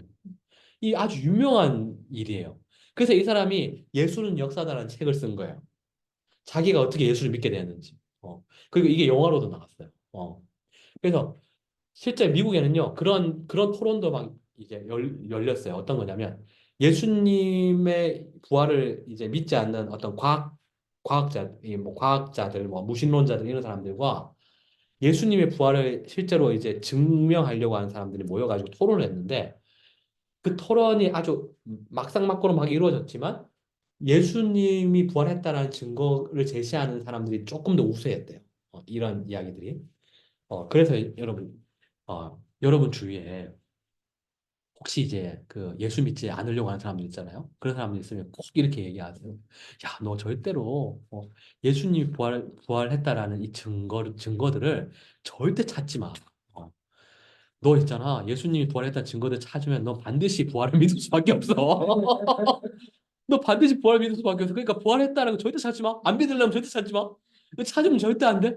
찾으면 너 부활했다가 믿을 수밖에 없어. 반드시 그렇게 얘기하세요. 반드시. 실제로 여러분, 부활했다는 증거들이요, 너무나 많습니다. 이거 말고도요, 지금 이게 여기 나와 있는 거 말고도요, 너무나 많아요. 그래서 예수님의 부활은요, 실제 역사 속에 부활한 것입니다. 자, 3번 문제 넘어가면요. 예수님의 부활은요, 일시적 부활이 아니라, 다시는 사망이 지배하지 않는 영원한 부활이었으며, 또 영광스러운 몸으로 다시 살아난 부활이었습니다. 예수님은 십자가에서 우리를 위해 대신 죽으심으로 모든 죄의 문제를 해결하셨고 죄의 결과인 사망을 이기셨습니다. 그리고 사망의 지배를 끊어버리시고 완전한 사람으로 부활하셨습니다. 이 같은 예수님의 부활은 예수님을 믿어 모든 죄를 사함 받은 우리에게 중요한 영향을 미칩니다. 예수님의 부활을 믿는 우리에게 어떤 의미가 있습니까? 이렇게 이야기를 하죠. 어떤 의미를 갖고 있냐면, 여러분, 예수님 믿는 우리도요, 예수님처럼 영원하고 영광스러운 몸으로 부활하게 된다라는 데 의미가 있어요. 그죠? 이게 예수님의 부활이 일시적인 부활이 아니었잖아요. 그죠? 예수님 지금도요, 이제 예수님 부활하시고 나서는 그 부활한 몸은요, 죽지 않는 몸을 입고 부활하신 거예요. 그죠? 죽지 않는 몸을 입고 부활하셨어요. 죽지 않는 몸을 입고. 그래서 우리도요, 다시 부활할 때 죽지 않는 몸을 입고 부활하게 되는, 영원한, 그리고 영원한 부활이자 영원한 몸을 입고 부활하는 것이자 가장 영광스러운 몸을 입고 부활하는 것이 되는 것이죠. 요 고린도전서 옆에 말씀 보세요. 고린도전서 15장 42절부터 44절을 보면요. 이런 말씀이 있습니다. 우리 다 같이 한번 읽어볼까요? 다 같이? 이제 다 같이 읽겠습니다. 옆에 참고 구절에 있죠.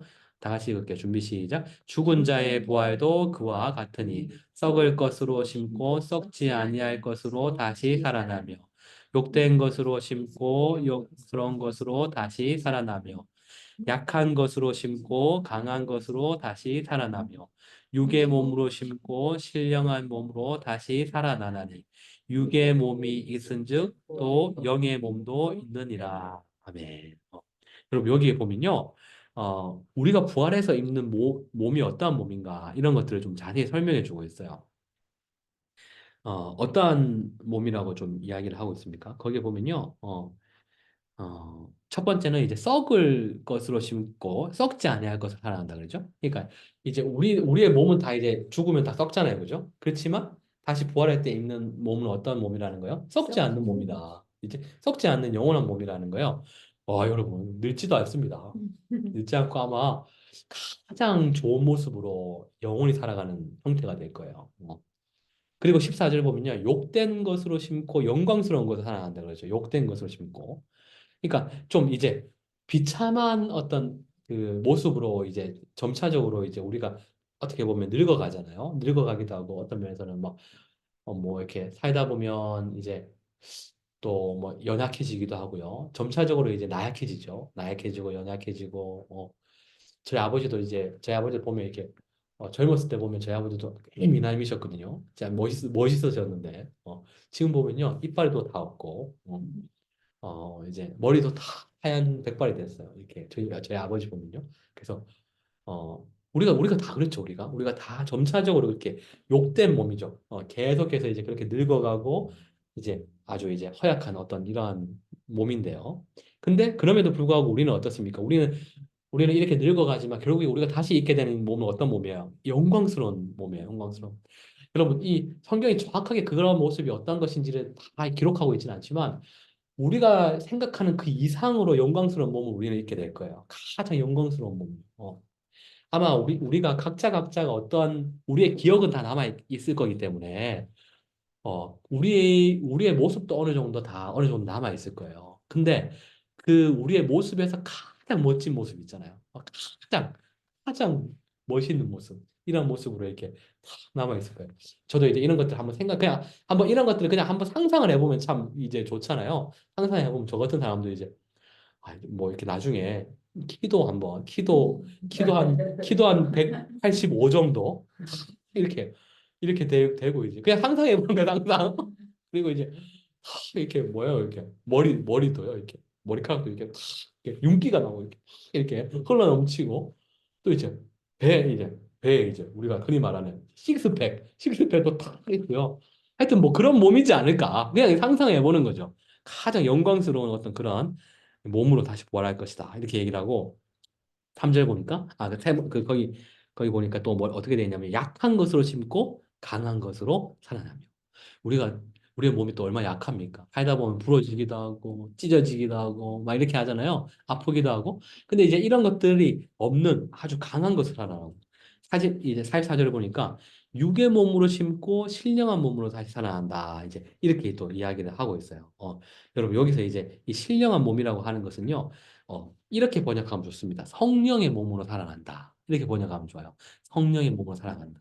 그러니까 육의 몸이라고 성경에서 이제 육의 몸 이렇게 얘기하는 이런 것들은 어떤 것을 얘기하냐면 이제 육이라는 이 표현은요. 죄, 이 성경에서는 죄와 관련되어 있는 어떤 그런 걸로 자주 쓰여요. 자주. 그래서 이제 육의 몸 이렇게 얘기하면 이 죄 가운데에 거할 수밖에 없는 죄를 지을 수밖에 없는 이런 몸을 나타내는 게 육의 몸이고요. 신령한 몸 이거는요. 성령을 따라 살아갈 수 있는 그런 몸을 얘기하는 거예요. 이제 우리가 지금도 사실은 예수 그리스도 믿었을 때 우리 안에 성령이 거하시기 때문에 성령을 따라 살아가지만 그럼에도 불구하고 우리가 때때로 죄에 넘어지잖아요. 근데 나중에 우리가 부활할 때 입는 그 몸은요. 이제는 죄로부터 완전히 벗어난 몸이라는 거예요. 완전히 하나님의 뜻에 따라서 전적으로 살아갈 수 있는 그런 몸이 된다는 거죠. 여러분 얼마나 기쁩니까? 생각해 보세요. 죄의 유혹이 아예 없어요, 여러분. 죄의 유혹이 아예 없고요. 성령 하나님과 함께 거하면서 그냥 주님의 뜻에 따라서 막 힘차게 살아가는 거예요. 얼마나 멋진 인생입니까? 그러니까 우리가 부활할 때는 이러한 몸을 탁 입고 부활한다는 거예요. 영원하고 가장 영광스러운 몸으로 이제 부활한다. 그래서 우리는요, 이제 주님 다시 없어서 빨리 오시옵소서 이것을 소망할 수밖에 없는 거예요. 주님이 다시 오시면 이 역사가 다 일어나거든요. 네. 예? 뭐라고요? 예? 예? 빨리 어, 오시면 안 믿는 사람 어. 어떻게 하죠? 빨리 오시면 좋죠. 네, 빨리 오시면 좋습니다. 여러분, 빨리 오시는 거 절대 슬퍼하지만, 저 예전에 성경을 잘 모를 때는 빨리 오시는 게 슬펐거든요. 나 결혼도 안 했고요. 뭐, 이렇게, 하나님 결혼도 안 했고, 애도 한 번 못 낳았고요. 아직 밖에 많습니다. 지금 오지 마세요. 막 이렇게 생각했는데, 제가 성경의 내용 보면서, 그런 게 아니더라고요. 주님 다시 오시면요. 가장 영광스러운 몸으로 부활해서 영원히 주님과 함께 즐겁게 살아가는 그 영원한 하나님 나라에서 거하게 되는 거거든요. 여러분, 우리가 여기서 이제 알 건 하나만 딱 짚고 넘어갈 건 뭐냐면요. 우리가 육체로 부활한다는 거야. 육체로. 어떤 사람들은요. 저도 이제 예전에 그 교회 다닐 때 우리가 육체로 부활한다라는 것을 분명하게 인식하지 못하시는 분들도 좀 있었어요.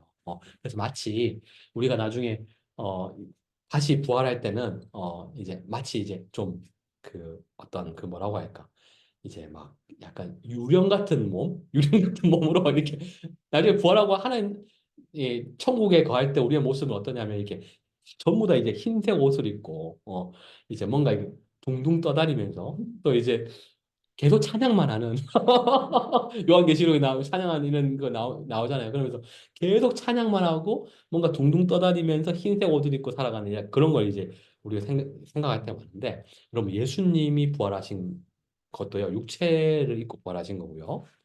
그리고 요 고린도전서 이런 데도 보세요. 육체를 입는, 새로운 육체를 입게 되는 거예요. 여러분, 이 육의 육체 있잖아요, 육체. 이 육체 자체가요, 악한 게 아닙니다. 육체 자체를요, 악하다고 생각하시면 안 돼요. 우리의 이 몸 자체가 악하다고 생각하시면 안 돼요. 악한 거는요, 우리 안에 있는 죄예요, 죄. 죄가 악한 것이지, 우리의 육체 자체가 악한 것이 아닙니다. 죄로 인해서 우리의 육체가요, 이제 이 저주를 받아서 이제 이렇게 이제 결국에는 이제 쇠약해지고 죽게 될 뿐이지. 나중에 우리가 부활할 때 입는 영원한 육체는요, 그리고 영광스러운 육체는요, 어, 아주 우리가 이 영원히 이제 그것을 가지고 살아가기에 아주 이제 만족스러운 그런 육체를 가지고 되는 거예요. 그래서 여러분, 보통 우리가 예수님이 다시 오셔서 완성하신 하나님의 나라는요, 하나님께서 처음에 이 세상에 오셔서 하나님 나라를 이 땅에 시작하셨잖아요. 그죠? 이 지구에 시작하셨잖아요. 온 우주를 만드시고, 우주와 지구를 만드시면서 보시기에 좋았다라고 이야기하시면서 이 물질 세계를 만드셨거든요. 그리고 이제 아담과 하와를 육체를 가진 존재로 만드시고, 이렇게 이 하나님 나라를 여기서 하셨잖아요. 그런 것과 마찬가지로 예수님은요, 다시 재림하실 때 이 땅으로 재림을 하셔서 이 지구를요, 완전한 죄가 없는 세상으로 다시 만드실 거예요. 갱신하실 거예요. 그리고, 이 지구에 하나님의 나라를 다시 만들어 가실 겁니다. 여러분, 이게, 저만 제가 이렇게 이야기를 하는 게 아니라 가장 건전한 신학자들이 이야기를 하는 거예요. 가장 건전한 신학자들이. 아, 예수님은 이 물질 세계 가운데 하나님 나라를 다시 만드시는 거예요. 그리고 우리가 부활할 때도요, 마치 이제 다시 몸을 입고 부활하는 것이고, 그러면 그 천국의 모습은 뭐와 아주 흡사하다고 이야기할 수 있냐면, 창세기 1, 2장에 나오는 에덴 동산과 아주 흡사한 여러 가지 모습들을 가지고 있다. 우리는 그것을 볼 수 있어요. 자, 그래서 이제 요한계시록 이런 데 보면요. 그 에덴 동산과 아주 비슷한 모습들을 연상시키게 하잖아요. 새 하늘과 새 땅이. 이제 그런 것들을 우리가 볼 수 있죠. 자, 넘어가세요. 넘어가서 65페이지. 자, 이제 승천. 이제 앞에 조금 어려운 부분들 다루었기 때문에 이제 이 승천 부분부터는 조금 빨리 나가 보도록 할게요. 자, 승천하셔서 주님이 되신 예수 그리스도 65페이지 보면요. 자, 사도행전 2장 33에서 36절인데 우리 이 말씀 한번 다 같이 한번 읽어볼게요. 사도행전 2장 33에 36절. 네, 다 같이 읽겠습니다. 준비 시작. 하나님이 오른손으로 예수를 높이심에 그가 약속하신 성령을 아버지께 받아서 너희가 보고 듣는 이것을 부어주셨느니라. 다윗은 하늘에 올라가지 못하였으나 친히 말하여 이르되 주께서 내 주에게 말씀하시기를 내가 내 원수로 내 발등상이 되게 하기까지 너는 내 우편에 앉아 있으라 하셨도다 하였으니 그런즉 이스라엘 온 집은 확실히 알지니 너희가 십자가에 못 박은 이 예수를 하나님이 주와 그리스도가 되게 하셨느니라. 아멘. 우리가 그 앞에도 그 사도행전 2장 보면서 베드로의 설교 내용이다라고 봤잖아요. 그러면서 이제 그 사도행전 2장 32절까지 봤었거든요. 그죠? 사도행전 2장 32절까지. 32절에 사도행전 2장 32절을 보니까 이 예수를 하나님이 살리신지라 우리가 다 이 일의 증인이로다. 예수님의 부활에 대한 내용까지 32절에 이렇게 나와 있었고 그 다음에 이어서 이제 2장 33절의 내용을 이렇게 또 보면요. 이거 역시 이제 베드로의 설교가 이어지고 있는 본문이에요. 예수님이 32절까지 예수님의 부활에 대한 이야기를 했다면 33절에 딱 들어오면서 이제 어떤 내용을 좀 이야기하고 있습니까? 부활하신 예수님을 성부 하나님이 예수님을 어떻게 하셨다라고 이야기하고 있어요? 오른손으로 높이셨다. 이렇게 얘기를 하죠. 그죠? 오른손으로 높이셨다. 예수님, 이 본문을 보면서 어떤 분이 그런 얘기 하셨어요. 어떤 분이 그런 얘기 하셨어요. 예수님은 하나님은 왼손은 없으신가? 그런 얘기 하셨어요. 그냥 우스갯소리로. 어, 근데 이제 이 오른손은요 성경에서 오른손이라는 표현은 사실 하나님이 손이 있고 이러시진 않죠. 하나님이 영이시니까요. 근데 오른손이라는 이 표현은요 능력을 나타냅니다. 능력 어떤 능력을 나타낼 때 전능하신 능력을 나타낼 때, 그 전능하신 능력을 행사하실 때 오른손이라는 표현이 나오거든요. 하나님이 그분의 능력으로 예수님을 높이셨다는 거예요. 높이셨다. 높이셨다. 이 높이셨다라는 것은 어디로 높이셨냐면, 하나님의 보좌 우편, 하늘나라로, 하늘로 높이셨다라는 거야. 하늘로 높이셨다라는 거예요.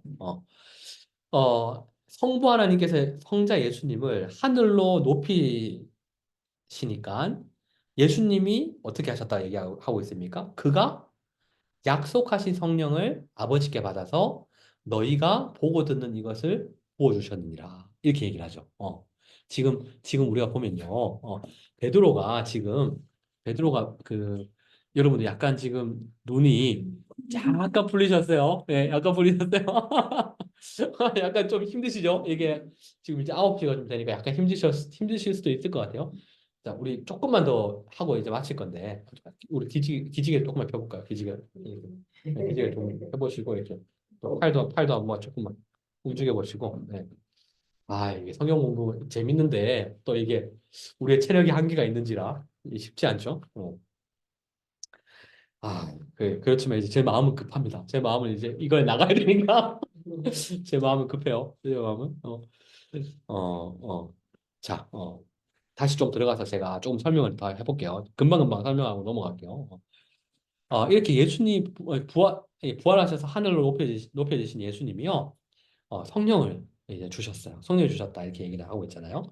왜 베드로가 이렇게 사도행전 2장에 설교를 시작했냐면 오순절에 마가의 다락방에서 성령을 받은 사람들이 하나님의 큰 일을 이제 거기에는 이제 방언이라고 얘기하죠. 방언을 통해서 막 이야기를 하니까 사람들이 술 취했나 보다 이렇게 얘기를 할 때 사도 베드로가 일어나서 술 취한 거 아니야.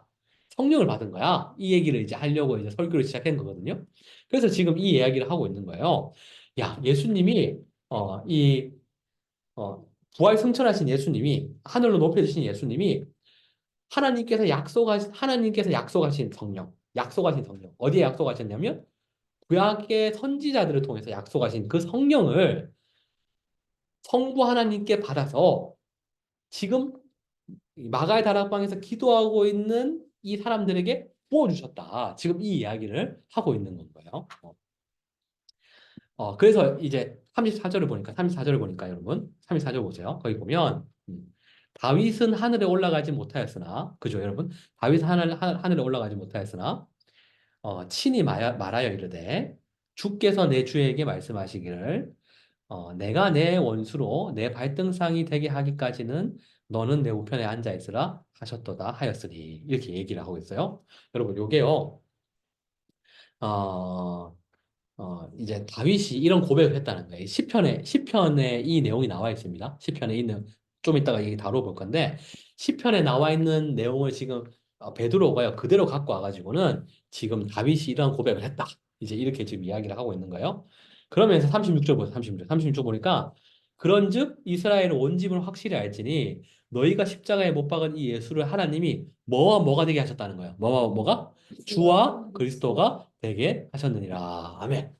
여러분, 여기서 보면, 이 주라는 말은 어떤 의미를 갖고 있습니까? 주인. 주인, 왕, 하나님 나라의 왕, 이제 이런 의미를 갖고 있죠? 하나님 나라의 하나님 나라의 주인, 이런 의미를 갖고 있죠? 주라는 말이.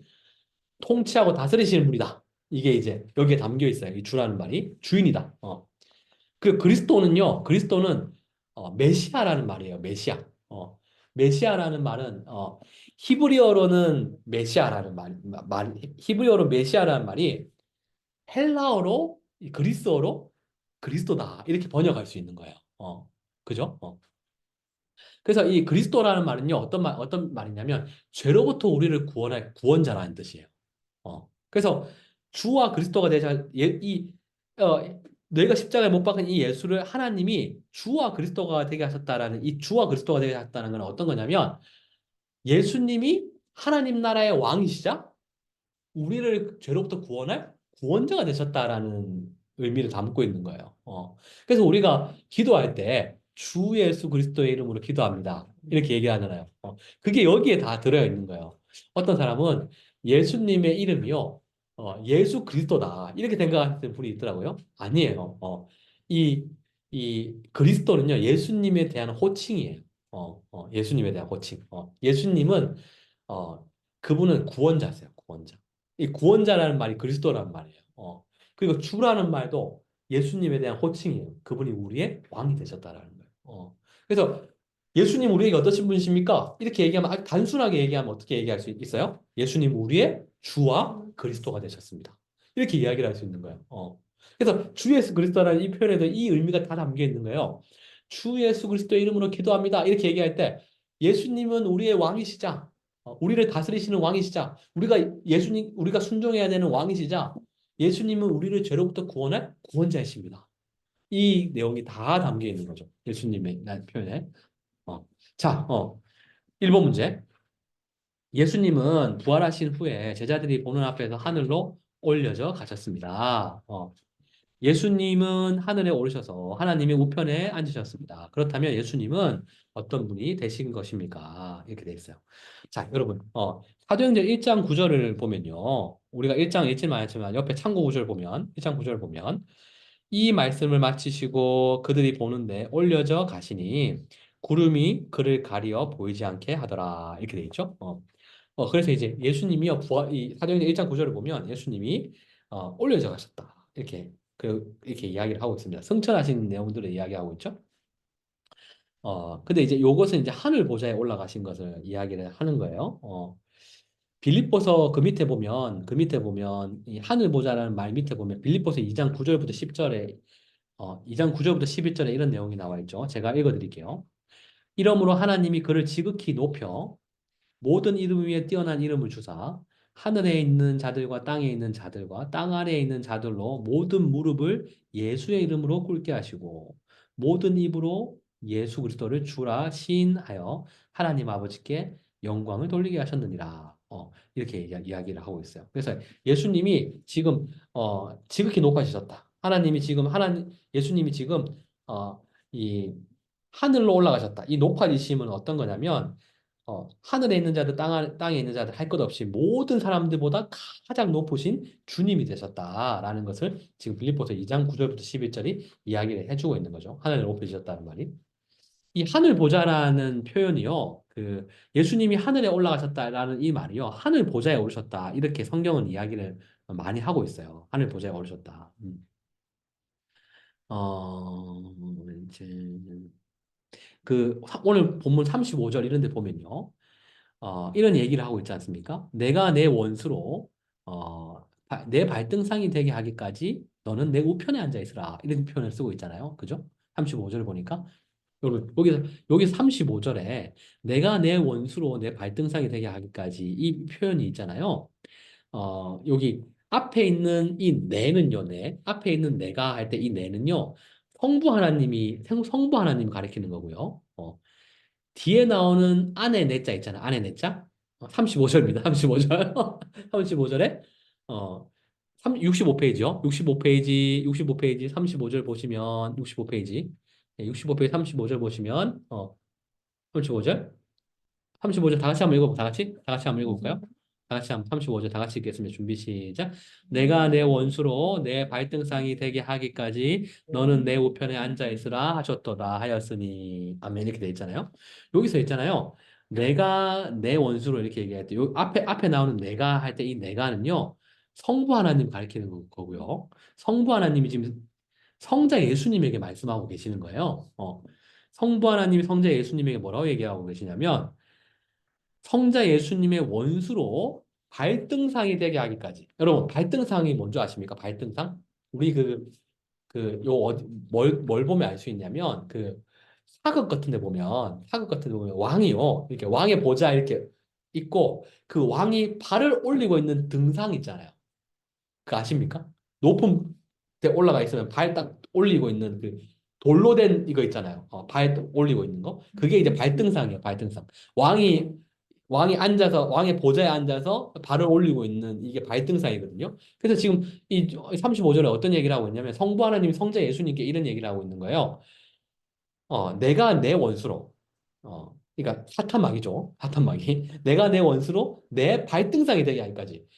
완전 발 아래 이렇게 꿇게 하기까지 너는 내 우편에 앉아 있으라. 이렇게 지금 이야기를 하고 있는 거예요. 이거 지금 하늘로 올라가신 예수님께 지금 성부 하나님께서 이 하늘로 올라가신 예수님께 이 얘기를 하고 있다는 거예요. 예수님께서 하늘로 올라가셨고요. 하늘로 올라가시니까 하늘 보좌로 높아지신 거죠. 그 하늘 보좌에는 누가 계십니까? 왕이신 하나님께서 계시잖아요. 왕이신 하나님께서. 근데 왕이신 하나님께서 하나님의 아들이신 예수님을 그 왕의 보좌에 앉히시면서 그 왕의 보좌에 함께 앉히시면서 뭐라고 얘기를 하고 있다는 거예요. 사탄 마귀를 발등상이 되게 하기까지 너는 내 우편에 앉아 있어라. 왕의 보좌 우편에 같이 앉아 있어라. 이렇게 이제 얘기를 하고 있다는 거예요. 그래서 예수님 지금 어디에 앉아 계십니까? 하늘 보좌에 앉아 있다는 거죠. 부활 승천하셔서 하늘 보좌에 지금 예수님은 앉아 있어요. 육신을 입고요. 우리와 같은 육신이 아니죠. 이제 영광스러운 몸을 입고 하늘 보좌에 지금 앉아 있습니다, 여러분. 자, 이 하늘 보좌에라는 말 거기에 그 66페이지에 있죠. 66페이지에 하늘 보좌라는 말. 그 우리 다 함께 읽어볼까요? 하늘 보자. 하늘 보자 다 같이 한번. 66페이지 그 1번 문제 밑에 있거든요. 하늘 보자라는 말 다 같이 한번 읽어볼게요. 우리 요거 잠오니까 한번 읽어볼게요. 자, 시작. 하나님이 온 우주 만물을 다스리시는 주민이라는 것을 성경은 하늘 보좌에 앉으셨다고 표현한다. 신약 성경은 하나님께서 예수님을 하나님 우편 하늘 보좌에 앉히셨다고 한다. 신약 시대인 지금은 예수님께서 주님이 되셔서 우주 만물과 교회를 다스리신다. 그래서 모든 신자는 예수님을 우리 주 예수 그리스도라고 부르는 것이다. 그 그리스도는 구원자라는 의미를 가진 단어다. 이렇게 옆에 또 나와 있죠. 제가 설명한 거. 그래서 이제 사실 성경에서는요, 하늘 보자 이렇게 이야기할 때, 하나님께서 온 우주 만물 다스리시는 보좌를 나타냈다. 하늘 보좌라고 이렇게 표현을 하거든요. 왜냐하면 하나님께서 왕이시라는 걸 나타내기 위해서 그런 표현을 쓰고 있는 거예요. 어, 사실 이제, 그, 하나님이 형체가 없으시기 때문에 어떤 뭐 의자 하나 두고 거기에 앉아 계시지 않을 거예요. 근데 이제, 성경에서, 왕이신 하나님께서 하늘 보좌에 앉으셨다 이런 표현들을 쓸 때는, 하나님께서 온 우주 만물을 다스리신다 이런 표현을 쓰기 위해서 이제 그런 우주 만물을 다스리시는 왕이시다라는 걸 이제 나타내기 위해서 그런 표현을 쓰는 거거든요. 근데 이제, 지금은 그 자리에, 그 왕의 보좌에 누가 앉아 있다는 것입니까? 부활에 승천하신 예수님이 거기에 앉아 있다는 거예요. 거기 앉아 있다는 거예요. 그래서 빌립보서 2장 9절부터 11절에는 그 예수님께서 그 모든 가장 높은 자가 되셨다. 가장 높은 사람이, 높은 분이 되셨다라는 것을 이야기를 하고 있는 거죠. 네. 그렇게 이제 좀 아시면 될 것 같고요. 그래서 이제 원래 모든 우주 만물을 다스리시는 분은 성부 하나님이시잖아요. 그죠? 성부 하나님께서 이 모든 우주 만물을 다 창조하셨고 그분이 다스리시는 분이시기 때문에 모든 우주 만물을 다스리시는 분은 성부 하나님이신데 그 다스리는 권한, 이 주님이 되는 권한을 지금 이제 누구에게 넘겨주셨다는 것입니까? 예수님께 넘겨주셨다는 거예요. 예수님께 넘겨주셨다는 거예요. 그래서 지금 예수님이요, 다 모든 우주 만물을 다스리고 계신다. 자, 2번. 자, 예수님은 만물을 다스리시는 주님이 되셨습니다. 이제 주 예수님은 이 악한 세상에서 하나님의 백성을 구원하고 복을 주기 위해서 다스리십니다. 여러분, 이 악한 세상 거기 가로해 놓고 사탄의 나라라고 되어 있잖아요, 여러분. 그죠? 사탄의 나라라고 되어 있잖아요. 그래서 이제 이 사탄의 나라는요, 여러분, 하나님의 나라의 의미가 뭐라 그랬어요? 하나님의 나라는 하나님이 왕으로 다스리시는 나라라고 했잖아요. 그죠? 하나님의 나라는 하나님의 왕으로 다스리는. 그러면 사탄의 나라는 어떤 의미를 갖고 있을까요? 사탄이 왕으로 다스리는 나라를 얘기하는 거겠죠? 그래서 이거는요, 다 이렇게 우리의 눈에 보이는 어떤 세계가 아니라요, 영적인 세계예요. 영적인 세계. 지금 이미 이 세상 가운데요, 하나님의 나라가 이미 임해 있어요. 예수님이 왕으로 다스리시면서 그분의 다스림에 순종하는 자들에게는 이미 하나님의 나라가 임해 있고요. 그분의 다스림에 불순종하는 자들에게는 어떠한 나라가 임해 있다는 겁니까? 사탄의 나라가 임해 있는 거예요. 지금요, 이 세상에는. 이 세상에는요, 그래서요, 영적으로는 눈에 보이지 않는 어떤 이 영적인 거로는요, 어, 이제 하나님의 나라와 사탄의 나라가 공존하고 있는 거죠. 그죠? 공존하고 있는 거예요. 그리고 어떤 면에서는 치열한 전투를 벌이고 있는 거예요. 치열한 전투를. 어떤 전투를 벌이고 있는 거예요?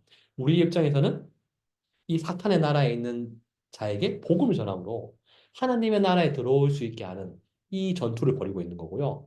사탄은 어떻게 합니까? 끊임없이 복음을 듣지 못하게 만들고 구원받지 못하게 하는 이 영적인 전투 가운데에 우리가 지금 영적인 하나님 나라의 백성으로서 군사로서 지금 이 땅에 살아가고 있는 거예요. 지금 이제 이런 얘기들을 하고 있는 거죠. 그래서 다시 돌아가서 보면요. 어떤 사람은 이제 뭐, 이 세상이 악해 이렇게 하면서 이 물질 세계 자체를 악하다고 생각하시는 분들이 있거든요. 그렇진 않아요. 물론 이제 이 하나님이 없는 이 하나님을 믿지 않는 하나님의 다스림과 살아가지 않는 이 불신자들이 만든 어떤 세상의 문화와 하나님이 없는 어떤 이 세상의 어떤 것들은요. 악하다고 이야기할 수 있는 것들이 있긴 하지만요. 이 물질 세계 자체가 여러분 악하다고 하시면 안 돼요. 그렇진 않아요. 그렇진 않아요. 근데 지금 사탄의 나라와 하나님의 나라가 이 세상 가운데 영적으로 공존해 있다. 여러분 이것을 아시면 될 것 같아요. 그래서 다시 문제로 돌아가서 예수님은 만물을 다스리시는 주님이 되셨습니다. 이제 주 예수님은 이 악한 세상, 사탄의 나라에서 하나님의 백성을 구원하고 복을 주기 위해서 다스리십니다. 그토록 거대한 하나님의 나라가 임하고 회복된 것입니다. 물론 하나님의 나라는 주님이 재림하실 때, 다시 오실 때요. 재림하실 때 비로소 완성될 것이지만 이미 주님은 하나님의 백성과 함께 하고 다스리며 복을 주고 계십니다. 이와 같이 주 대신 예수 그리스도를 에베소서 1장 20절에서 22절에서는 무엇의 머리라고 묘사합니까? 이렇게 이야기하고 있죠. 자, 그 옆에 참고 구절 보세요. 참고 구절 보세요. 거기 보면 마가복음 1장 15절 보면요. 예수님이 이렇게 말씀하셨죠. 이르시되 때가 찼고 하나님의 나라가 가까이 왔으니 회개하고 복음을 믿으라 하시더라. 이렇게 되죠. 하나님 나라가 가까이 왔다. 이제 이렇게 이제 예수님이 이야기를 하셨고요. 그다음 마태복음 12장 28절 이런 데 보면요. 그러나 내가 하나님의 성령을 힘입어 귀신을 쫓아내는 것이면 하나님의 나라가 이미 너희에게 임하였느니라. 이렇게 이야기하셨어요. 그래서 우리가 생각할 때 하나님의 나라는 어떤 사람들은 죽어서만 가는 곳이 하나님 나라다 이렇게 생각하는 경우가 많은데 저와 함께 이 성경을 배우고 있는 여러분들은 이제 아시게 되셨죠? 하나님 나라는 그런 개념보다는 더 큰 개념이구나 라는 걸 아시게 되셨을 거라 생각해요. 하나님 나라는 어떤 의미에서는요. 하나님 왕으로 다스리시는 나라이기 때문에 지금 이제 예수님 왕으로 다스리시죠. 그래서 이미 영적으로는요. 이 땅에 이미 임했어요. 이미 임했어요. 예수님의 다스림을 받고 있는 자들에게는 이미 임했는데요. 물론 예수님이 이 땅으로 다시 오실 때, 재림하실 때 완전한 모습으로 임할 거예요. 완전한 모습으로 임할 거예요. 눈에 가시적으로 드러나는 모습으로 완전히 임할 거예요. 그때는. 근데 이미 이 땅에 영적으로는 임했다라는 것을 이제 여러분 아시면 될 것 같아요. 그래서 에베소서 1장 20절부터 22절에는요, 이러한 예수님이 어떠한 분이 되셨다라고 이야기를 하고 있냐면, 그의 능력이, 제가 읽어드릴게요, 말씀을. 그의 능력이 그리스도 안에서 역사하사 죽은 자들 가운데서 다시 살리시고, 하늘에서 자기의 오른편에 앉히사. 이렇게 또 얘기하죠. 예수님은 자기 오른편에 앉히셨다 이렇게 얘기하죠. 성부 하나님이 자기 오른편에 앉히셨다 이렇게 얘기하죠. 하늘 보좌에 앉히셨다 이렇게 얘기하고 있어요. 21절에 이 앉히셔서 어떻게 하셨냐면 모든 통치와 권세와 능력과 주권과 이 세상뿐만 아니라 오는 세상에 일컫는 모든 이름 위에 뛰어나게 하시고 여러분 윤석열 대통령보다 더 뛰어난 분이 되셨어요. 예수님 지금 모든 이름 위에 뛰어난 분이 되셨어요. 윤석열 대통령은 인정 안 할지 모르겠지만 그분은 이미 그렇게 되셨습니다. 그리고 22절 보세요. 이 예수님 어떻게 되셨다고 얘기합니까? 또 만물을 그의 발 아래에 복종하게 하시고 그를 만물 위에 뭐가 되셨다? 교회의 머리로 삼으셨느니라. 아멘. 여러분 이 예수님은요 이제 어떻게 되셨습니까? 부활 승천하셔서 하나님의 보좌 우편에 앉아 계신 예수님이요 주가 되신 예수님이 지금 뭐의 머리가 되셨다고 얘기합니까? 교회의 머리가 되셨다 이렇게 해야죠. 지금 예수님은요 만물의 주이실 뿐만 아니라 교회의 머리도 되시는 거예요. 교회의 머리. 교회의 머리가 되셨다. 음. 여러분, 이 머리라고 하는 것은요, 두 가지 의미를 갖고 있습니다. 머리라고 하는 것은요. 여기 거기 적어 놓으세요. 머리. 성경에서 머리라고 할 때는 두 가지 의미를 갖고 있어요. 제가 예전에 수해 설교도 이거 한 두 번 정도 제가 했었는데 아마 지금 기억이 안 나실 거예요. 에베소서 설교하면 제가 얘기했었는데 머리라고 하는 성경에서 머리라고 할 때는 어떤 의미를 갖고 있냐면 두 가지 의미를 갖고 있는데 첫 번째는 통치의 의미를 갖고 있어요. 통치. 예, 통치의 의미를 갖고 있고 두 번째는 원천의 의미를 갖고 있어요. 원천. 원천. 통치와 원천의 의미를 갖고 있는 게 머리라는 이 단어의 표현이에요. 그러니까 여러분 보세요. 그때 당시의 사람들은요, 2000년 전에 이 글을 쓰는 사도 바울이 썼잖아요. 그 당시의 문화 2000년 전에 있는 그때 당시의 문화권에서 머리는 어떤 역할을 했다고 생각했냐면 우리의 몸에서 머리는요, 이제 이 머리가 이 몸을 다스리잖아요. 그죠? 머리에서 어떤 명령을 내리면 몸이 움직이잖아요. 신동일 이제 강의해 이렇게 하면 이제 머리에서 이제 이런 명령을 내려서 지금 제가 강의를 하잖아요. 머리가 만약에 또 없다고 생각해 보세요. 몸이 어떻게 됩니까? 아무것도 안 하잖아요, 그죠? 그래서 머리는 어떤 이미지를 나타내냐면 통치의 이미지를 나타내요. 통치가 다스리는. 그래서 예수님이 교회의 머리가 되셨다는 것은 교회를 다스리시는 분이시다. 이런 의미를 담고 있는 거예요. 그뿐만 아니라 머리는요. 그때 당시의 사람들은 어떻게 생각했냐면 머리로부터 모든 에너지를 공급받는다 생각해요. 모든 것들을. 몸이 머리로부터 모든 것을 공급받아서 다 활동하고 움직이는구나 생각을 했어요. 그 당시의 사람들은. 그래서 이 머리는요. 통치와 원천의 의미를 담고 있죠. 그래서 사도 바울이 예수님은 교회의 머리가 되셨다. 이렇게 이야기를 하고 이 표현을 쓰고 있는 거예요. 그래서 예수님은 교회를 다스리실 뿐만 아니라 교회의 모든 것을 공급하시는 원천도 되시는 거죠. 교회에 복을 주시고 모든 걸 공급하시는 복을 주시는 거죠. 여러분, 교회라고 하면요, 우리가 이 건물로 이해하는 경우들이 많습니다. 건물로 이해하는 경우들이. 근데 교회는 제가 에베소 설교했던 것들을 자세히 들으셨던 분들은 교회가 뭔지 아실 거예요. 교회는 뭐예요, 여러분? 예수 믿는 우리들이거든요. 맞아요. 예수 믿는 우리. 우리가 여러분과 저와 같이 예수 믿는 우리가요, 교회예요, 교회예요. 그래서, 예수 믿는 사람들, 하나님 나라의 백성들이 바로 교회예요, 교회. 그래서 이제 교회의 머리가 되셨다. 이제 이 이야기를 이제 하고 있는 것입니다. 이제 여러분, 자, 요거까지 일단 나가고요. 요거까지 나가고, 다음 주에, 사과 이제 마지막 한 단락 남았거든요. 마지막 한 단락 하면서, 그 다음에, 오가까지 한번 나가보도록 할게요. 오가까지. 이제 시간에 맞추는 게 탁월한 강사이기 때문에, 지금 이제 3분 남았는데, 이제 9시 반까지 제가 딱 2시간 정도 하니까, 3분 남았는데, 여기까지 딱 하고, 이제 오늘 마치도록 하겠습니다. 네. 자, 수고 많으셨습니다. 네.